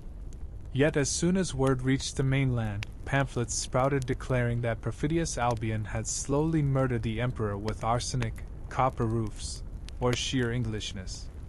Truth, after all, is merely the first casualty of a good legend. Preparations for burial turned Longwood into a theater set. The British offered military honors, partly from respect, mostly to avoid continental outrage. Cannons were clean, uniforms pressed. An honor guard rehearsed solemn choreographies on muddy ground. They chose a valley called Seine Valley, because irony writes itself, as the gravesite, beneath an ancient willow Napoleon once admired, though he'd actually admired every tree on the island out of sheer boredom. A granite slab was quarried, left deliberately blank until London decided what epitaph was politically safe. In the meantime, Lowe sketched designs straining to look generous yet non-factional, the architectural equivalent of a diplomatic shrug. On May 9, 1821, a procession wound down the track, British infantry first, then the coffin draped in black, then the ragged remains of an empire on foot. Bertrand, Montholin, a few servants, every face carrying the exhaustion of 6 years' exile and the deeper weight of irrelevance. Rain hissed on felt hats, turning feathers limp. Cannons boomed from distant heights, their echoes rolling through ravines like belated applause. The coffin was lowered, the chaplain murmured Anglican verses no one translated, and the blank stone sealed Napoleon's first afterlife, the exile and death. But Longwood did not fall silent. Within days, visitors with official permission and unofficial souvenir cravings, chipped bark from the willow, pocketed pebbles, even filched the brass handle from the coffin's transport case. Low posted extra sentries, who themselves carved initials into nearby fence posts for auction back home. Poetic justice. The man who had once dismembered Europe now experienced geographic cannibalism, one souvenir shard at a time. Across the seas, reaction fractured along predictable lines. In London, the Times ran cautious praise. A second Cromwell in ambition, a first in genius, while assuring readers the island regime had been humane. Tory grandees raised glasses to a safer world. Whigs grumbled that such a mind should never have been marooned to rot. In Paris, Bourbon officials ordered tepid masses for General Bonaparte and forbade public mourning. Parisians responded by packing cafes, toasting the Emperor, in whispered toasts, and humming La Marseillaise just loudly enough to avoid arrest. Meanwhile, printers from Brussels to Bologna cranked out lithographs of Napoleon lying in candlelit serenity, haloed like a martyr. A particularly lurid sheet depicted him ascending from St. Helena on clouds lined with eagles, scattering fleurs de lis like confetti. Counter-pamphlets appeared painting him as Antichrist finally defeated by Protestant virtue. The dead emperor outsold serial novels. Grief and gloating arrived in equal shipments. Back on the island, Bertrand and Montholin reduced Longwood to inventory, silver forks weighed, uniforms folded, maps rolled and catalogued. Lowe supervised, ensuring no coded messages were hidden beneath epaulets. He found Montholin copying the autopsy notes. For history, the general claimed. Lowe seized the pages. Montholin calmly rewrote them from memory that night, adding a flourish. Killed by climate, murdered by captivity. Within months the phrase would headline European broadsheets. Lowe departed St. Helena in 1823, convinced posterity would applaud his vigilance. Posterity did not. Instead, memoirs by Antimarchy, Montholin, even lowly orderlies proliferated, each polishing Napoleon's halo a little brighter and painting Lowe as the Dickensian warden of a tragic titan. By the time the governor died in 1844, his obituaries mentioned him chiefly as the jailer of Napoleon, a life's work boiled to a single grim caption. Yet the grave remained stubbornly British. It took nearly 2 decades and a mood swing in French politics for anything to change. In 1840, King Louis Philippe, ever the opportunist, sought to fuse his shaky July monarchy with the still glowing ember of Bonapartist nostalgia. He negotiated with Britain. The ashes of Europe's disturber returned to Paris in exchange for a diplomatic photo op. Victoria's ministers, calculating that a corpse weighed less than a legend, agreed. The return of the ashes, le retour des cendres, became a macabre state carnival. A French frigate, La Belle Poule, its figurehead ironically a seductive hen, anchored off St. Helena with priests, dignitaries, and new coffins carved like Gothic reliquaries. They exhumed Napoleon by lamplight. Witnesses swore the face, though sunken, was still recognizably imperial. Antimarchy's embalming had worked a minor miracle. Hair clippings vanished into pockets. The British commander smiled thinly, signed paperwork, and watched the coffin sail away, doubtless muttering that he would never host such lodgers again. When the flotilla reached the Seine that December, Paris lost its composure. 500,000 citizens lined boulevards despite freezing rain. Veterans wept beside milliners. Students scaled lampposts for a glimpse of the hearse draped in violet. The cortege passed the Vendôme column, still crowned by Napoleon's statue, and rolled on to Les Invalides, where a new sarcophagus of Vaux's porphyry waited under a dome painted with radiant battle angels. The ceremony blurred state propaganda with secular canonization, hymns thundered, tricolor flags dipped, and cannons fired salutes that rattled stained glass windows 3 arrondissements away. Louis Philippe stood by, hoping some of the emperor's popularity would rub off like gold dust. It didn't. Crowds cheered the coffin, ignored the king, and went home to gossip that the monarchy du jour was merely renting Napoleon's aura. Still, the return embedded itself in the national psyche. Children later claimed they remembered the drum rolls in their bones. Writers spun metaphors about the prodigal son reclaimed by Mother France. Tailors sold waistcoats embroidered with, "I saw him pass." From then on, the tomb under Les Invalides became pilgrimage ground. Veterans limped there to salute polished stone. Tourists dropped coins. Republican conspirators held midnight vigils, plotting to resurrect the empire by pamphlet and street barricade. Every decade or so, some newspaper would publish sensational proof that the British had swapped bodies, that the real emperor still slept beneath the willow on St. Helena. French officials would shrug, open the sarcophagus for a quick nose count of bones, and close it again amid flash lamps and sighs. Myth prefers open endings. Meanwhile, across Europe, every would-be strongman tried on the Napoleonic mantle like an ill-fitting overcoat. Tsar Nicholas dreamed of policing the continent. Bismarck iron cast the map. Even a Corsican adventurer named Charles Louis Napoleon Bonaparte, nephew and professional impersonator, rode nostalgia straight into the Élysée, crowning himself Napoleon III. The original emperor's ghost smirked from every mural, reminding statesmen that charisma allied with artillery remains a quicker route to notoriety than committee meetings. Academics dissected him too. Law scholars praised the Code Civil. Generals annotated his campaigns. Psychiatrists pondered his relentless insomnia. Some diagnosed narcissistic grandiosity. Others labeled him the patron saint of meritocracy. British chroniclers flipped between grudging admiration and moral sermonizing, depending on the decade. Everyone wanted a piece. The man who started as a scrawny Corsican lieutenant ended as Europe's most hotly contested real estate of memory. In art, he never died. Painters depicted him striding through Elysian fields with Alexander and Caesar. Romantic poets rhapsodized about the lone eagle chained to a rock, Prometheus in a bicorn. Musicians wrote funeral marches so bombastic that concert halls trembled. Stage actors donned gray greatcoats and practiced the Corsican accent to sell out matinees. The crowd knew every line. Able was I, ere I saw Elba, a palindrome that never passed his lips but kept box offices ringing. And St. Helena?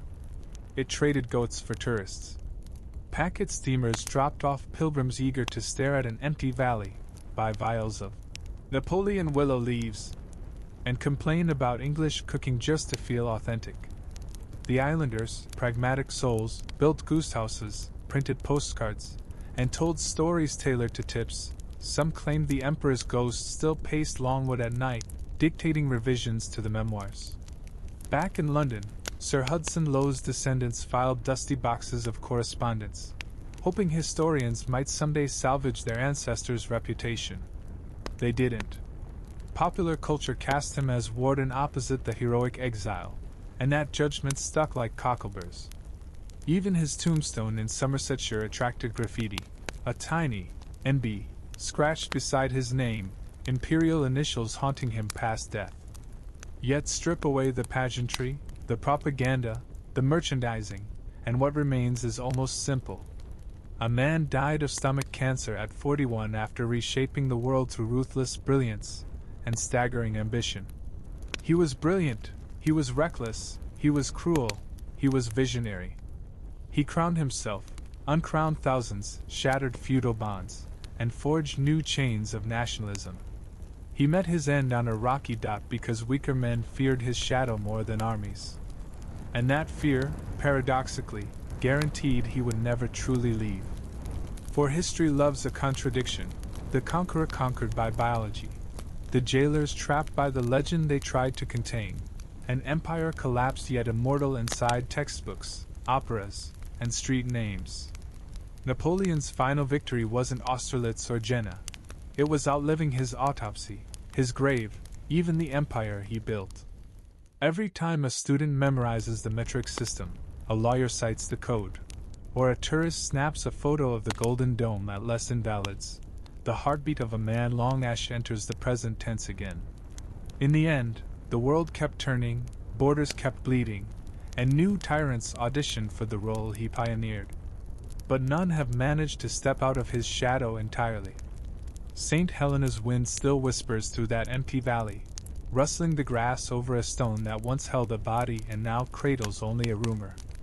The willow creaks, clouds drift, and somewhere far away a bugle plays a march whose opening notes still sound suspiciously like the thunder of batteries lining the ridge at Austerlitz.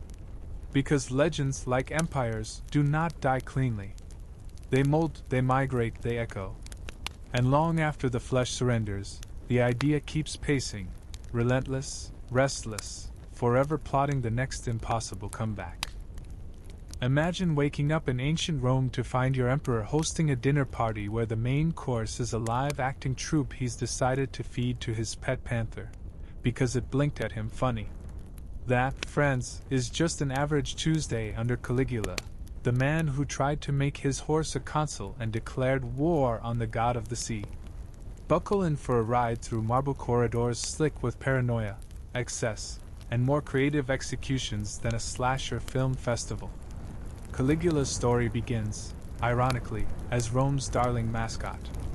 Born Gaius Julius Caesar Germanicus in 12C, he toddled around the Rhine military camps dressed in a miniature soldier's outfit, cute leather boots, tiny sword, the works. The legionaries cooed and nicknamed him Caligula, meaning little boot. It was adorable until he grew up, slipped on the full-sized imperial sandals, and used them to stomp Rome's sanity into the Tiber. But first, tragedy seasoned his childhood like a drizzle of vinegar on wine. His father, the beloved General Germanicus, died in suspicious circumstances. Cue rumors of Tiberius's jealousy and poison. His mother Agrippina the Elder got exiled.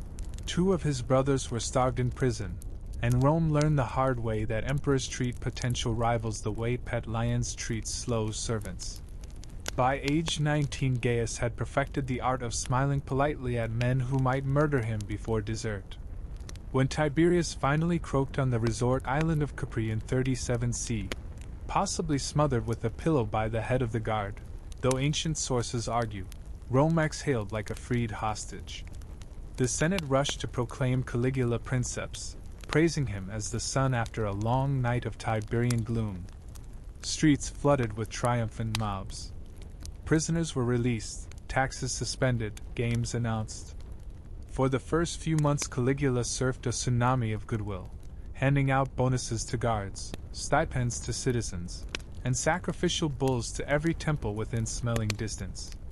He paraded statues of his mother and brothers through the forum, publicly reuniting his butchered family in marble if not in flesh. Senators wept tears of gratitude.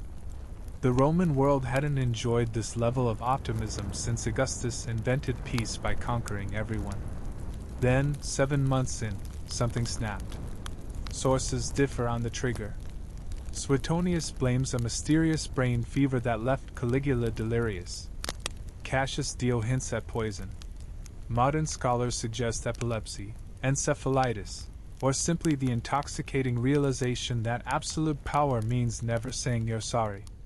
Whatever the cause, the cheerful Golden Prince woke up one morning convinced he was divine, and the rest of humanity, in comparison, barely qualified as decorative furniture.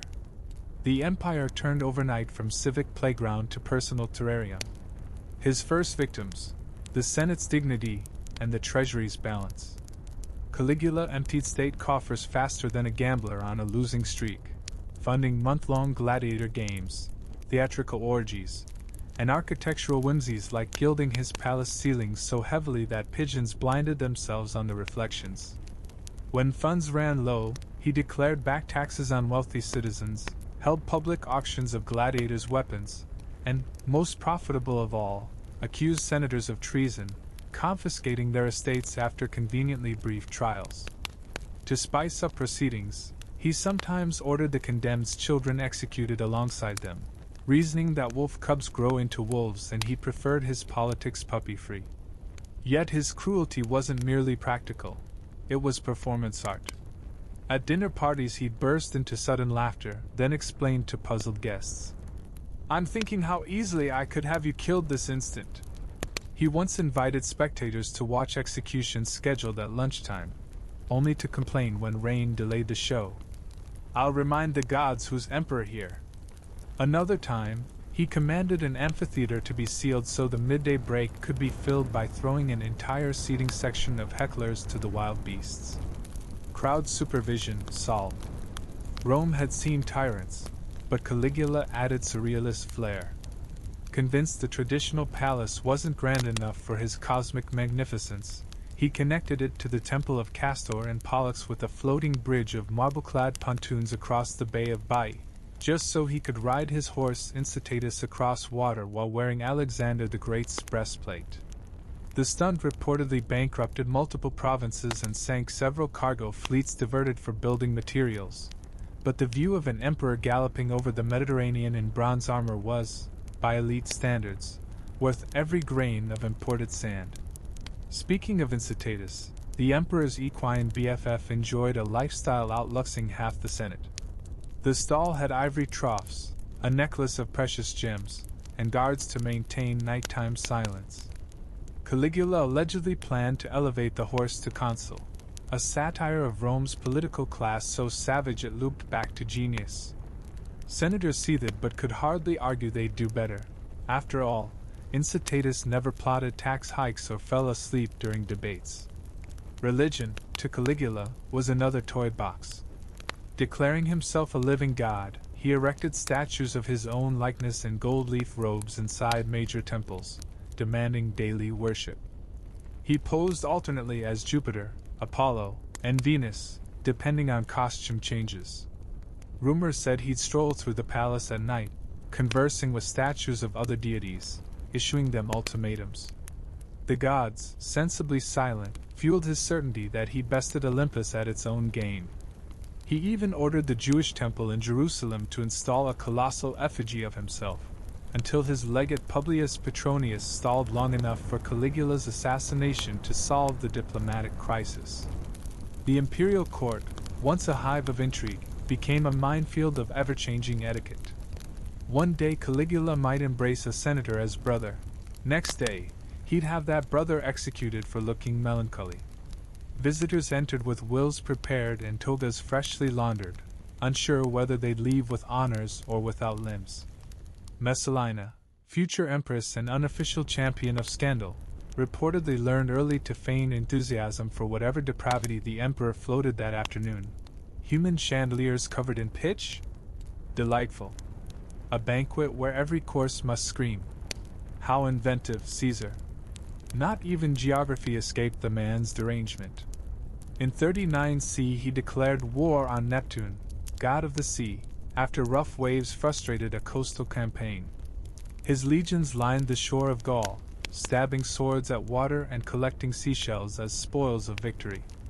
He paraded back to Rome boasting that Neptune's surrender would boost the empire's revenue through improved seafood yields.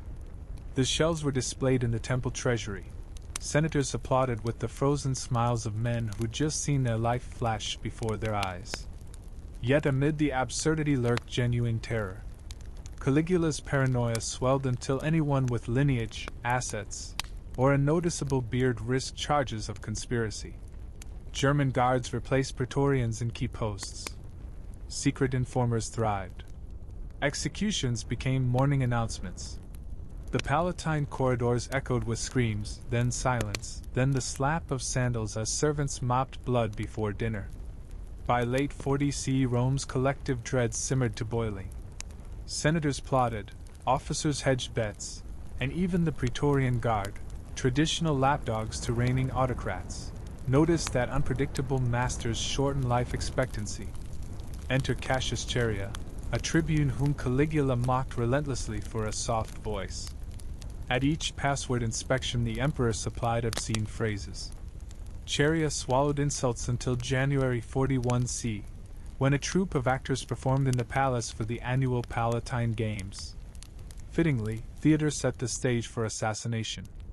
At dawn on the 24th of January, 41 C, the Palatine buzzed like an amphitheater full of hungover gladiators. Caligula had scheduled the day's agenda with his usual finesse for chaos: a ritual sacrifice to celebrate himself, rehearsals for the afternoon's theatrical pantomime, and, just to keep the Senate sweating, an improvised speech titled, "Why Jupiter Should Envy Me." He awoke feeling magnanimous, which for Caligula meant the city could probably get by with fewer executions before lunch.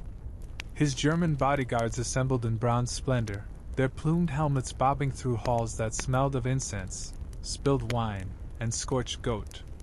Beneath this carnival, however, conspirators were sewing daggers into cloak folds and exchanging nods sharp enough to cut marble.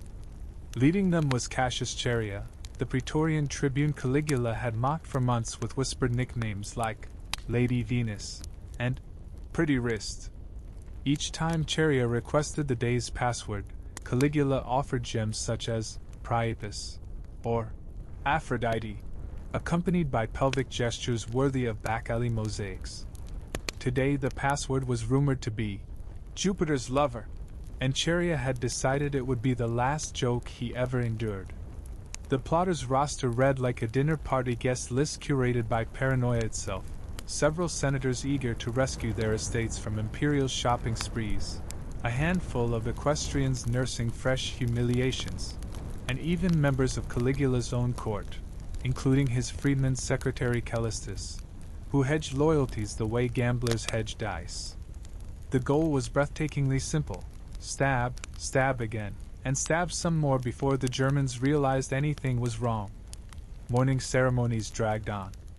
Caligula strutted into the temple of Augustus, clad in a golden cloak so heavy 2 slaves staggered under its train. He sacrificed a white bull, splattering priestly robes. The crowd cheered with forced enthusiasm, knowing the alternative was an unscheduled trip to the Tiber. Chaerea, standing within arm's reach, stroked the hilt of a short sword disguised beneath his tunic. Sweat beaded at his temples. A single mistimed twitch and he'd feed the lions by sunset. But fate, ever a fan of slapstick, delivered the perfect distraction. Mid-prayer, Caligula sneezed, explosively. In Roman superstition, sneezes demanded immediate acclaim lest evil spirits invade the nostrils. Courtiers erupted into shouts of, "May the gods preserve you!" Caligula, flattered, executed an impromptu dance step. The bull's carcass lurched on its rope. Priests scrambled. Somewhere in the confusion, a dagger might easily slide between ribs. Only Chaerea hesitated. Not yet. Too public. Too many German eyes.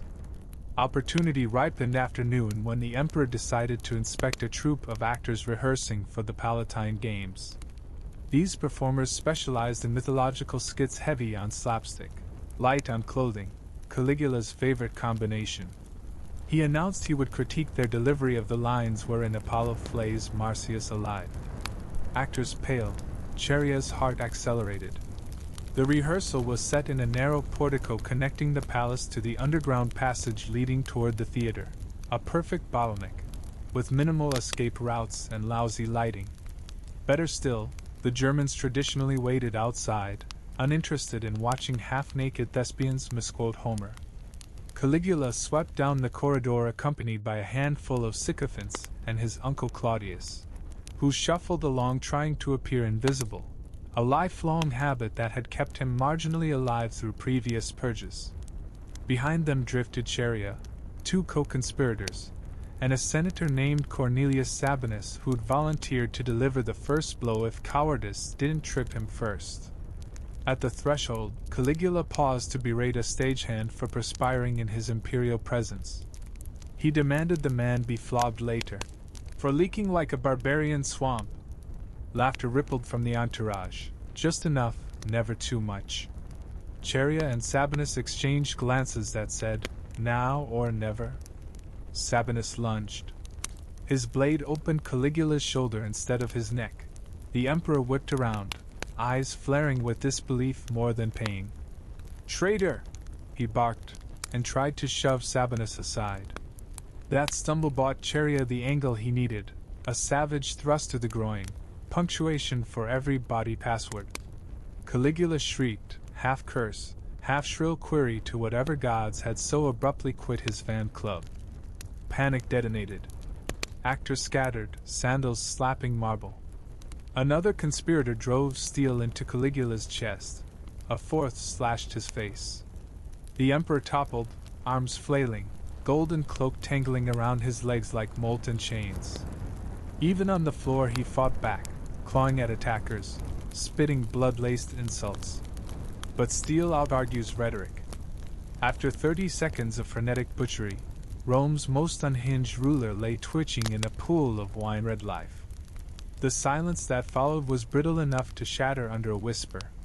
Somewhere a flute squealed as a musician fled.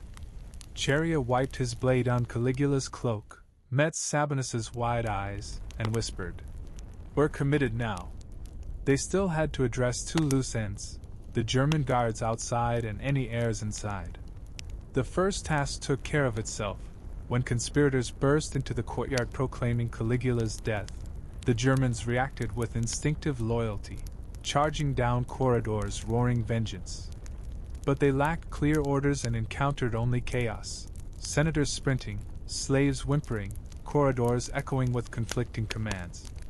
Cheria sealed interior doors and posted allies to misdirect pursuit. By the time the guards hacked their way into the rehearsal hall, the assassins were elsewhere. The second task proved trickier because Caligula's fragile dynasty, like a hydra, sported surviving heads. His fourth wife, Sasonia, and their infant daughter Julia Drusilla remained inside the palace. Cheria's faction deemed any Caligulan blood too dangerous. A pair of centurions located Sasonia in her chamber, attempted a polite arrest, met her screamed curses, and ended the argument with a sword. Little Julia Drusilla, barely 2 years old, received a fatal blow against a wall. Even hardened conspirators winced, but Rome's future stability outweighed mercy by several stone pillars. While knives punctuated family trees, the Senate convened in emergency session. Jubilation warred with panic, tyrant dead, yes, but Praetorians might retaliate, or worse, proclaim a new emperor of their choosing. Some senators argued for restoring the Republic, their speeches thick with nostalgia for institutions none had personally experienced. Others urged swift election of a princeps to placate the legions. As debates snarled, unexpected news arrived. Soldiers had discovered Claudius hiding behind a curtain in the palace archives. Terrified yet alive, he was hauled before the guard. In the comic absurdity of Roman politics, the stammering, limping scholar, long dismissed as court decoration, suddenly wore the only viable Julio-Claudian pedigree not drenched in fresh murder. Praetorians liked pedigrees. They also liked bonuses. Invoking both, they proclaimed Claudius emperor that very night, escorting him to their camp for safekeeping. Senators sputtered, but fighting the guard without an army was like fighting the Tiber with a towel. By dawn the city accepted its new ruler, a historian with a speech impediment, propelled from footnote to headline by the vacuum Caligula left. News of the assassination flooded Rome faster than wine at a Saturnalia feast. Commoners who'd once cursed Caligula's tax collectors now danced in streets. Others, who'd lived on his extravagant games, mourned him as the emperor who kept bread and circuses plentiful. Merchants prayed the new regime would stabilize coinage. Prostitutes toasted to customer enthusiasm, which historically spiked during political uncertainty. The forum crackled with rumors that Caligula's brain had rotted from excessive drink, that he'd been possessed by an eastern demon, that lightning had struck the capital at the very moment his heart stopped, signaling divine approval. In distant provinces, governors hastily redecorated shrines, scraping gold leaf off Caligula's statues before mobs could do it for them. The Temple of Jupiter in Alexandria swapped one imperial bust for another before breakfast. In Judea, where rumors of a Caligulan statue nearly sparked rebellion, news of his demise was received with cautious hymns. After 6 years of tyranny, the empire's emotional barometer swung wildly between relief, uncertainty, and the lingering dread that mad emperors might be a renewable resource. Cheria and fellow plotters barely had time to savor victory. Within days, Claudius convened a tribunal, not because he mourned Caligula. Family dinners had been awkward for years, but to prove lawful governance.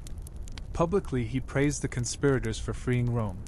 Privately, he feared setting a precedent that emperors could be carved up like festival boars. A balance had to be struck between gratitude and deterrence. The tribunal leaned toward deterrence.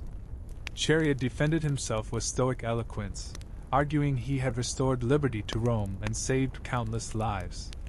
Claudius listened, nodded, and condemned him to death. On the execution platform, Cheria requested the sword stroke be swift. Irony obliged. Thus ended the man who ended the madman, a neat Roman epigram in blood. Caligula's corpse, denied a dignified cremation, was hurried to the gardens of Lamia outside the city walls and buried shallow under a thin layer of turf. Superstitious rumors soon bloomed. His ghost perched on garden walls at night, shrieking for his missing head. Shadows of a riderless horse galloped through moonlit colonnades. Newborns in nearby houses wailed at odd hours, said to feel the emperor's wandering malice. Weeks later, sympathetic sisters secretly exhumed the body, cremated it, and placed the ashes in Augustus's mausoleum, because in Rome even monsters qualified for dynasty perks. Claudius, meanwhile, embarked on reputation triage. He revoked Caligula's decrees that had declared himself a living god, dismantled the half-finished floating palace, and returned many confiscated estates, though not all. Imperial bookkeeping always needs wine money. He rewarded the guard, placated the Senate, and launched public works to cleanse the city's palate. Yet every decision hummed with a warning. Emperors who laugh too loudly at soldiers or drain senators' purses may find themselves part of the next afternoon's headlines. Carved into marble, yes, but preceded by the phrase, "the late." Caligula's reign thus became the cautionary tale whispered to future Caesars. Absolute power may corrupt absolutely, but unhinged theatrical sadism speeds up the clock. His brief blaze of tyranny left Rome traumatized, senators jumpy, and historians spoiled with lurid anecdotes. He reset the bar for imperial insanity so high that later lunatics, Nero with his fiddle, Commodus with his gladiator cosplay, would spend careers trying to limbo under it. Yet in dark taverns and smoky kitchens, commoners told more nuanced stories. Some recalled that Caligula had banished an unpopular tax, that he'd flooded the city with grain during a famine, that his spectacles were the most exhilarating since the Republic surrendered. A few soldiers whispered that an emperor willing to march on Neptune was precisely the sort of fearless lunatic Rome needed against Parthians. Memory, like politics, is flexible clay. Push here, it bulges there. For the moment, though, Rome breathed easier. The horse Incitatus went back to being merely an absurdly pampered animal. The seashells of Neptune's defeat were quietly swept from the treasury, and in the Palatine corridors, slaves scrubbed away bloodstains while new silks were ordered for Emperor Claudius. But history, ever the patient puppeteer, wasn't done with Caligula's aftermath. In Part 3, we'll see how the ripples of his madness warped Claudius's rule, inspired later iconoclasts, and ensured that Rome could never again pretend its emperors were simply mortal guardians of tradition. For if one man could declare war on the ocean and almost get away with it, what fresh absurdities might the next Caesar dream into law? Claudius began his reign convinced he could disinfect Rome of Caligula's madness the way a janitor scrubs vomit from a marble floor: soap, elbow grease, and a strong nose. The Senate, eager to erase memories of imperial karaoke nights and horse consul announcements, cooperated with improbable enthusiasm. They passed Senatus Consultum after Senatus Consultum undoing the dead emperor's decrees. No more divine statues in temples, no more forced loans siphoned into palace fountains, no more executions for yawning during speeches.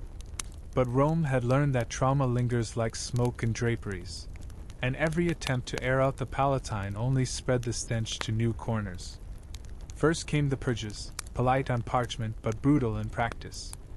Anyone who thrived a little too eagerly under Caligula found property re-evaluated and reputations trimmed. Senators who had applauded imperial belly dancing tournaments were now required to produce retrospective disgust. Some managed tearful apologies. Others funded public works to prove civic devotion. One particularly inventive aristocrat donated a fleet of firefighting wagons, each branded with a discreet motto, "Never again." The populace, skeptical, nicknamed them the Caligula engines, and placed bets on which would catch fire first. The Praetorian Guard collected its reward for elevating Claudius, a hefty donative and expanded privileges. Yet the same sword that crowned emperors also kept them awake at night. Claudius, scholar that he was, studied history's footnotes, and realized most Caesars died at sword point within 10 years of donning purple. To keep the guard glutted and docile, he instituted a policy historians later dubbed bribe and build. Barracks were upgraded, training grounds expanded, and annual bonuses flowed like vintage Falernian. In quiet moments Claudius practiced a tight-lipped smile before polished bronze, hoping gratitude would outlast greed. It never did, but appearances mattered. Meanwhile, Caligula's ghost refused to vacate conversation. Street performers reenacted his seashell victory over Neptune, using buckets of water and shells dyed imperial purple. Children played executioner games where the emperor shouted random death sentences and everyone else collapsed theatrically in the dust. Tavern keepers sold little boot stew, a dubious concoction claiming to cure madness. Mostly it cured sobriety. These jokes irritated Claudius's advisors, who feared nostalgia might ferment into rebellion. Yet suppressing laughter is harder than suppressing revolt. Humor leaks through cracks in legislation. Across the empire, governors performed damage control with varying finesse. In Gaul, statues of Caligula were quietly melted into coinage, the faces hammered flat before minting just in case divine vengeance traveled through metallurgy. In Syria, the legate organized official exorcisms at every major crossroads, sprinkling streets with sacrificial wine to wash away imperial curses. Judea's king Herod Agrippa, veteran of Caligula's near-statue fiasco, ordered a week of thanksgiving prayers crediting Providence for the deliverance from marble idolatry. Locals nodded politely, then went back to debating whether the true threat was Roman taxes or next season's locusts. Claudius, sensing an opportunity to reposition himself as a builder rather than a butcher, dove into administrative frenzy. He completed aqueducts Caligula started but abandoned when bored, dredged Ostia's harbor to secure grain supply, and signed edicts expanding citizenship to provincials who could spell Claudius without stuttering. He held public trials where he sat in person, ruling with scholarly precision on inheritance squabbles and temple land disputes. Rome, starved for sane governance, applauded, though a few cynics muttered that any emperor not marrying his sister and auctioning senators counted as an upgrade. Still, Caligula's shockwaves warped more than policy. They warped imagination. Philosophers held salons dissecting the nature of power when combined with insanity. Stoics argued that absolute authority inevitably attracts madness the way stagnant water breeds mosquitoes. Epicureans countered that a little wine, a little poetry, and no one would notice the difference. A fringe cult emerged worshipping Divus Caligula, precisely because he defied mortal limits. If a man could declare himself a god and nearly pull it off, perhaps the boundary between human and divine was negotiable. The Senate banned the cult. Membership tripled overnight. Art responded with equal fervor. Playwrights penned tragedies thinly veiled as myth. A king driven mad by a blood-red comet. A seer warning that arrogance angers the sea. One comic poet wrote a satire where an emperor tries to knight a goat. Audiences roared until censors shut the production, proving comedy's rule that nothing boosts ticket sales like scandal. Mosaic artists experimented with darker themes. Imperial banquets framed by skull motifs. Palatial corridors crawling with miniature demons invisible until the viewer stepped close. Patrons hung them anyway, claiming they served as moral reminders. Within the imperial household, the legacy of Caligula affected daily etiquette. Servants now used neutral phrases when delivering bad news. "It may interest Caesar to know," instead of, "You won't believe this disaster." Musicians tuned lyres cautiously, mindful that a dissonant chord once earned a flutist an impromptu wrestling match with a lion. Palace architects removed mirrored walls Caligula installed for surprise reflections of his own glory. Claudius replaced them with bookshelves. Even the kitchen adopted reforms. Tasting slaves were rotated regularly to avoid conspiratorial seasoning mishaps, and imperial dinners featured moderate courses so no guest feared exploding ostrich entrails. Abroad, Roman enemies recalibrated their propaganda. Parthian ambassadors circulated scrolls describing Rome as an empire ruled by lunatics and caretakers. One murders senators with jokes, they scoffed. The next writes essays while his wives handle politics. Germanic chieftains, emboldened by rumors of instability, probed borders with raids, only to discover Claudius, though bookish, maintained legions that preferred action to footnotes. Campaigns in Britain began partly to redirect martial energy, partly because Claudius wished to outshine his deranged predecessor by conquering something besides seashells. Yet even conquest couldn't drown whispers. Around nighttime fires, soldiers swapped stories of Caligula's debaucheries as entertainment and cautionary tale. New recruits swore they'd heard from a cousin about the emperor who lit the Via Sacra with rows of burning senators dipped in pitch. Exaggeration, yes, but effective morale building. Whatever miseries legionaries endured, bogs, frost, enemy arrows, they comforted themselves that at least they weren't back in Rome auditioning as human torches. Inside the city, a subtler transformation took shape in law and jurisprudence. Claudius codified clearer definitions of treason to prevent future rulers from charging citizens with failure to admire my beard.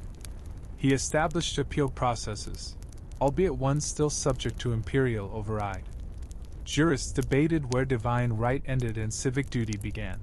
Their scrolls seeded ideas that would sprout centuries later into limits on autocracy. Ironically, Caligula's unhinged reign made moderation fashionable, if only by contrast. But moderation has a half-life. By 48 CE, the scent of stability dulled public memory. Younger Romans, who'd been children during Caligula's circus, found his era thrilling bedtime stories. "Tell us about the sea battle with Neptune again," they begged grandparents. Some entrepreneurs capitalized by selling souvenir seashells allegedly from the original campaign. Street magicians claimed to channel Caligula's spirit for a fee. He usually requested more wine and applauded their entrepreneurial vigor. Authorities cracked down sporadically, but suppressing novelty merchants is akin to bailing the Tiber with a sieve. As anecdote calcified into legend, scholars abroad compiled biographies. Seneca, exiled yet sharp, penned moral essays referencing, "The emperor who proved power without wisdom is a sword without eyes." Philo of Alexandria cited Caligula as Exhibit A in debates on slavish passion. Future historians would quarrel over which outrages were fact, which embellishment, and which outright fabrication, yet all agreed the boundary mattered less than the caution. Claudius aged amid this swirling reinterpretation, haunted by the knowledge that stability, too, can breed boredom, a fertile soil for the next flamboyant monster. He strengthened administrative offices, elevated freedmen like Narcissus and Pallas to manage finances and correspondence, reasoning that ambitious ex-slaves owed their fortunes to him alone. Senators grumbled that imperial freedmen wielded undue influence. Claudius retorted that senators had performed poorly when given trust. Beneath the politeness simmered a lesson. Once balance is shattered, rebuilding requires new scaffolding, often from unexpected materials. In private, Claudius occasionally visited the mausoleum of Augustus where Caligula's ashes, smuggled by sisters, rested in a discreet niche. He would stare at the urn, anonymous among many, and ponder how one Julio Claudian's arrogance nearly toppled a dynasty others had killed to preserve. Friends urged him to remove the ashes as a warning to future maniacs. He declined, claiming history needed tangible remains lest memory grow complacent. Despite reforms, ripples from Caligula's reign eventually circled back. Messalina, Claudius's young wife, cultivated her own blend of excess, secret marriages, estate seizures, late-night duels with rival courtesans. Senators muttered that the palace had returned to its old tricks. When her coup collapsed, Claudius ordered her execution, citing lessons learned from Gaius. Yet gossip stubbornly linked Messalina's antics to residues of Caligulan decadence. Rome realized, madness may die with a ruler, but indulgence becomes fashion. By the time Nero inherited the purple in 54 C, many who'd lived through Caligula were gray-haired or dead, yet their stories fed Nero's imagination like coal in a furnace. He revived palace theatrics, experimented with divine attire, and discussed turning the Senate house into a swimming pool. Advisors reminded him where that road ended. Nero merely smiled and commissioned a 120-foot statue of himself instead. The pendulum swung back towards spectacle, proving Rome's appetite for lunacy cycled like seasons, each tyrant studying predecessors for design tips. Centuries later, when historians rummaged through scrolls to define Caligulan, they found not just cruelty but a threshold, a blood-drenched caution sign warning how far power could stretch before snapping. Emperors afterward calibrated their vices, ensuring that even while poisoning rivals or burning Christians, they avoided the high-camp absurdity of war on the sea. If you must be monstrous, whispered the annals, at least be strategic. And so Caligula's legacy, instead of erasure, became Rome's dark metric, every future reign measured by how close it crept to the cliff he leapt from. Philosophers distilled it into a maxim carved on lecture hall walls. Fear the ruler who finds jest in blood. His laughter will drown a city. Politicians invoked Caligula as the scarecrow of excess whenever budgets threatened amphitheater upgrades. Playwrights kept his ghost stalking stage wings, dagger in one hand, seashell in the other. In the end, Rome learned to cherish his memory the way sailors respect a storm they survived. Grim anecdote, navigational warning, and guilty thrill rolled into one. Claudius, for his part, managed 13 years on the throne, a tenure historians would later praise as pragmatic. Yet when he died, likely poisoned by mushrooms courtesy of his next ambitious wife, the eulogies couldn't resist contrast. He governed like a librarian after the circus fire. Safe, sound, repairman of institutions, even if later emperors torched them again. Thus concludes the third movement of our four-part concerto in madness, the empire's attempt to exhale after Caligula, to plaster cracks with law and aqueducts, only to discover that once Pandora's box of lunacy opens, Rome must forever glance over its shoulder, listening for hooves of a horse bound for consulship, or the splash of soldiers collecting seashells in the name of victory. The decades after Claudius proved that Rome, like a carnival addict, could never resist the scent of sawdust and spilled wine. Each new Caesar studied Caligula's playbook the way a novice gladiator studies wounds on the sand, equal parts horror and aspiration. Nero took the stage with lyre and spotlight, determined to outperform his mad cousin in cultural pyrotechnics. He settled for torchlit garden parties featuring human torches, because even Nero realized declaring war on the sea was plagiarism. Under Domitian, the Senate once again found itself bowing to a self-styled deity who required gold statues of himself in every temple niche. The joke around the forum became that emperors were like vintages of Falernian, some mellow, some sour, and every few years one exploded in the amphora and took half the cellar with it. Yet none quite matched Caligula's combination of slapstick and atrocity. What set him apart wasn't just the blood, Rome was numb to that, but the vaudeville timing with which he spilled it. By the 2nd century, orators used his name as shorthand for absurd despotism. Beware a Caligula in your household, warned fathers lecturing sons about temper.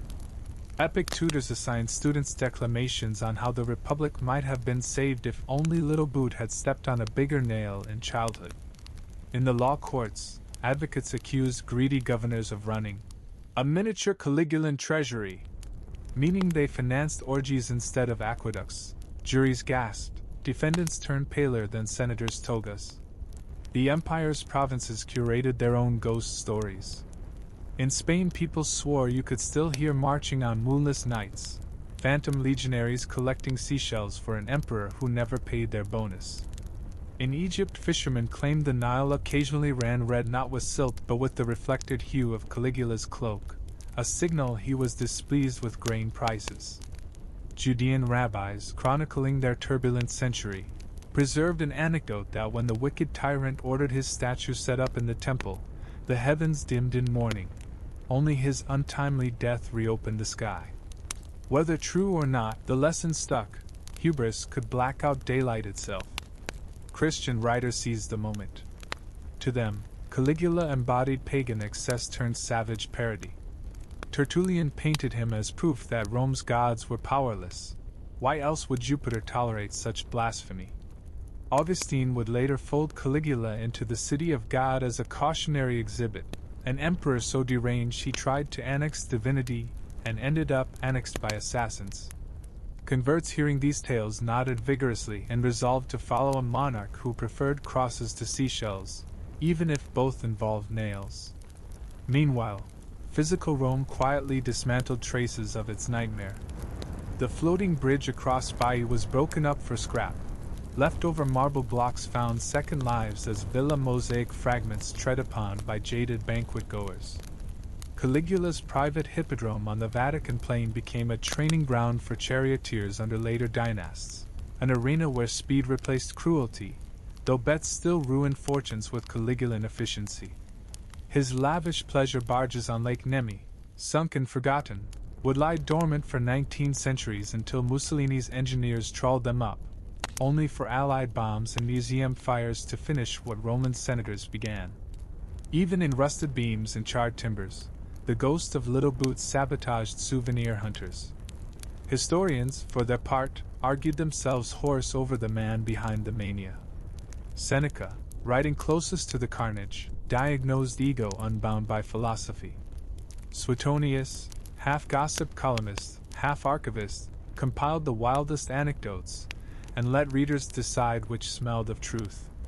Tacitus, ever the moral surgeon, suggested Caligula's tyranny proved the Republic's corpse was still warm enough to rot further. Modern scholars overlay neurology upon parchment. Maybe temporal lobe epilepsy, maybe hyperthyroidism, maybe lead pipe plumbing shifting brain chemistry into carnival mode. Yet the medical spreadsheets never quite account for his punchline instincts, how he weaponized humor, humiliation, spectacle. Diseases cause symptoms, yes, but jokes about promoting a horse rarely appear on clinical charts. Psychologists eventually coined a phrase, the Caligula effect, for leaders who, insulated by fear and flattery, drift from eccentricity into theatrical sadism, testing the limits of what an audience will applaud if the tickets are free. Corporate scandal reporters borrowed it when CEOs redecorated restrooms in gold leaf. Political cartoonists invoked it whenever parliaments applauded budget proposals that read like ransom notes. Each century finds its own little boot, though most lack the logistical flair to turn an empire into immersive performance art. The arts kept him alive in fresher pigments. Renaissance painters, starved for juicy classical villains, depicted Caligula in velvet robes, dagger poised over a trembling senator, columns lit by torch clusters shaped like screaming faces. Baroque composers staged operas where he sang grand arias about cosmic loneliness while feeding courtiers to lions and the coda. 19th century romantics, fascinated by misunderstood geniuses, tried to rehabilitate him as a tortured visionary who pushed Rome to confront its decadence. Audiences, craving lurid thrills, happily bought tickets regardless of which Caligula stepped onto the stage that season. Monster, martyr, or mad philosopher. And the horse? Incitatus trotted on through satire. Medallions struck under later emperors sometimes featured a discreet pony silhouette behind victory, a sly nod for those in the know. Medieval bestiaries retold the tale as moral fable. A ruler who valued beasts above men becomes beastly himself. In modern politics, Every election cycle somewhere produces an editorial cartoon of a smug stallion in a senatorial toga, captioned, "Better than the alternative." Voters laugh, then mark ballots that suggest they aren't entirely joking. Archaeology occasionally coughs up surprises.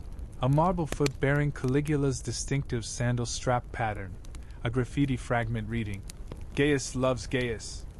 A rusted trident perhaps tossed during Neptune's defeat rehearsal. But these artifacts only sharpen the divide between evidence and legend. Scholars catalog measurements. Tour guides return to stories of floating palaces and lavender-perfumed execution pits because tourists hit better when blood sprays in narrative high definition. Rome itself finally leaned into the brand. 21st century reenactment festivals along the Tiber sell divine seashell gelato, dyed indigo and sprinkled with coarse salt. Street actors, dressed as praetorians, rest as the assassination hourly for smartphone footage, foam daggers, ketchup packets, a plastic baby doll for unfortunate Julia Drusilla. Visitors gasp, laugh, post to feeds, and keep the algorithmic pulse beating that ensures Caligula trends every equinox or so. Little Boot marches on, his shadow stretching through circuits of Wi-Fi routers he would have crucified without blinking.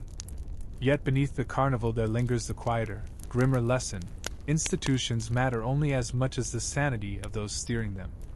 Rome possessed laws, traditions, a senate full of pedigreed orators, and none prevented a 25-year-old egotist from turning the world's greatest superpower into his private stage.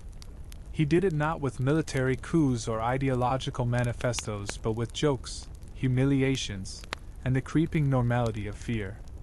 That is why historians still shiver more at his laugh lines than his kill counts. Numbers fade, but the grin of power mocking restraint feels evergreen. In that sense, Caligula remains Rome's immortal conscience. Walk the Forum at dusk and you can almost hear his footsteps echoing off broken columns. A reminder carved in travertine that vigilance sleeps lightly, and when it dozes, emperors awaken very strange dreams. Senators today wear suits instead of togas, armies wield drones instead of pylons, but the distance between applause and atrocity is measured in heartbeats, not centuries. The line is crossed the instant an audience decides the show is just too entertaining to stop.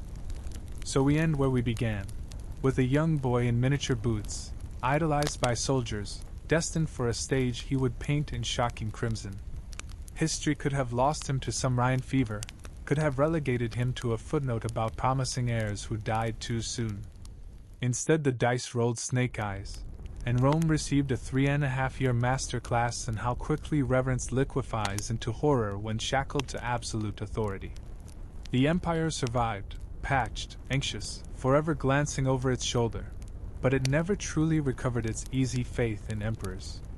Whenever a future Caesar proposed a monument taller than Jupiter's temple or a banquet longer than winter, gray-bearded senators would lean forward and whisper one name: Caligula. That single word echoed like a subterranean warning bell, its vibration reminding Rome, and now us, that every civilization carries within it the blueprint for its own circus of nightmares. All it takes is the right ringmaster, a complacent crowd, and a horse waiting patiently at the Senate door.